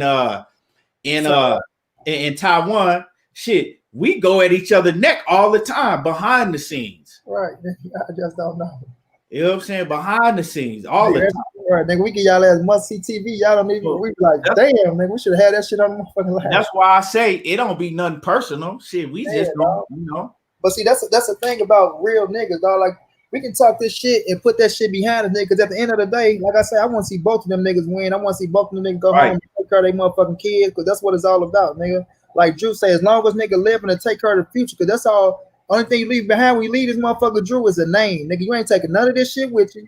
Ain't none of these people, none of their opinions going with you, nigga. You going to the motherfucking grave by yourself. And the only thing you leave behind is a name to your kids. And when they ass leave, hopefully they did right so they can have kids. and leave the name behind to their kids, because that's the only thing you leave behind. And in 4 generations down, your ass gonna be forgot about, nigga. It ain't gonna be about Turnbull Crawford. It's gonna be about the junior, and in 3 generations, his ass will be forgotten about. So it's all about living to the best of your ability while you're on this motherfucker, man. Like I say, both of them niggas motivate me. Both of them. And like I said, when I say I don't take none personal with none of these fighters, but it's one fighter I do take shit personal with. It's one fighter. If you don't fuck with him, I can't fuck with you. Because you just if a motherfucker out here hating on Wilder, if Deontay Wilder, I take a lot of that shit personal, because what he did for us, his people, and the way that he spoke out when nobody else would speak out, and just, you know what I'm saying, he's just a cool ass cat. If you ever meet Wilder, he a different type of cat, you know. He a different type of dude, and just the type of dude and the character that he is, if you really, you know, ever met him or know him, and just what he did for his people. When you talk, if you a black man and you talking bad about Wilder, like, that just make me look at you some type of way, and I'm like, man, I can't fuck with you. Especially if you come from where we come from. Yeah, I can't fuck with you. Yeah, like, especially if you come from where we come from. And you don't have to like him. You don't have to like his skills in the ring or think that he's the best in the ring. But when you attack that man's character and just the person that he is, nah, I can't fuck with you. When we know he's standing up, that nigga standing up for everything black. Like that nigga, man, he's standing up for everything black, dog. And like I say, man, I don't care what nobody say. He was cheated. I'm gonna ride with what he say. Only take him for his word. A lot of people keep talking about, oh, well, he said this about this, and said, listen, I'm only gonna take that man for his word until it get proven different. Like I said, if he come into the courtroom and he can't bring up the motherfucking evidence like he's saying he got, things of that nature, then yes, we gotta take that lick on the chin, and yes, we gotta say something to his ass as well. We gotta be real about the situation. But until then, I'm believing everything he's saying. I believe what my motherfucking eyes see. At the same time with Tyson Fury, these like niggas will agree. Niggas will say, oh yeah, you know, the gloves, they did look a little fucked up. They did look like something was wrong with them. But ain't no buts after that. Ain't no buts. If you just admit that them gloves looked at fucking fringy and something looked wrong with them gloves, man, ain't no way no new pair of gloves supposed to look that beat up, dog, when you first put them on. We all know that. Them gloves are supposed to be denting in like that. Them gloves are supposed to be flopping off your fucking wrist like that, dog. And we know it ain't never happened. None of other his and none I can't even get it out. And no other Tyson Fury fight, because I went back and checked, besides the one his ass got caught with, where a man caught him when he was trying to cheat. Ain't no other fights where you see the tape halfway off his hands, or you see this motherfucking fist coming through his glove. You ain't gonna find that in no other fights but the Wilder fights. And then they tell me, oh, he likes the Ricky Byrne, or he likes the glove to be pulled off his hand. He feel like come on, man, he snitching on him right there, dog. So if he liked that shit, why they ain't pulled off his hands in the fight before when he was fighting the man that almost bust his motherfucking eye off his head, or the other cats that he fought? So, man, we know the truth, dog. We know the truth. I'm with Key. If you got anything bad to say about Wilder, hating on him, then it's fuck you, period. Yeah, because, you know, I mean, shit. It just make me look at you different. How you gonna hate on a man that stood up for his people like that and that continue to? He the only one out there doing it. He the only one out there doing it. And you can't respect him. Then let me know what you gonna do when if shit really pop off. If shit really pop off, you ain't gonna be with us. You finna run. You finna try to go with them other folks. You finna run the other way. That's bro. You know, World Combat Sports off in the building. What's happening with it? He says fire podcast, everything boxing and Monnie Brown. He says the media drop yesterday had the African drum sounding off. He says keep the airwaves all day. Yeah, man. What happened yesterday? He says the media drop yesterday had the African drum sounding off. Keep the airwaves all day. I think he's talking about the joint. I think he's talking about the debate. But salute to World Combat Sports, man. Like I said, man, y'all need to go subscribe to World Combat Sports. He doing this thing, man. Covering MMA and boxing. He out there giving it, you know, he out there in the field. He doing it, you know. And I'm pretty sure y'all already subscribe to Black Fight Fan TV, Trill Boxing Talk, you know. Man, they doing it big over there. And once again, like I said, hit up Black Fight Fan or hit up 78 Sports to get your tickets to the meet and greet. But yeah, man, they gonna have it jumping it's gonna be jumping this weekend, man. It's gonna be jumping in the D this weekend. But another thing I said, yes, sir. But I like to have my shit booked early, I'm gonna have to holler at my I got family out there though, I could go out there and stay with my cousin and shit, but right. I don't like to do shit on last minute, but I'm gonna holler at Black Fight Fan, man. See what's up, man. I might at the end of the day decide to go out there, man. I don't know. Right. World Combat, you going to Dallas? Let me know. If you going, Scotty, you going to Dallas? M Stacks 85 says Fanon dropped the scandal video part 1. Yeah, I seen that. I ain't watch it, but I seen it. I seen it pop up. A scandal about who? Fury? Think Fury. Votes UK says how much are the tickets? I don't know how much they are now. Right. So damn much if you ain't got one, probably. I don't know how much they are right now. They probably sold out and they probably scalping them motherfuckers right now, so you're gonna have to pay an extra this and that. Hey, nigga better be careful out there in the D, man. This shit going down out there. Oh man, trying to tell you. Man. Find your way to the wrong spot, might not come home. For real, cause man. I don't know. You know they all gonna be in the building. I'm trying to tell you. Both sides. I'm trying to tell you. Both sides. You feel me? That shit serious. I ain't trying to be in the way. I ain't trying to be in the way of all that mess. At all, dog. Especially without no thing on me. At all. You hear me? That's why I say shit. I rather die home. I ain't dying on another movie series.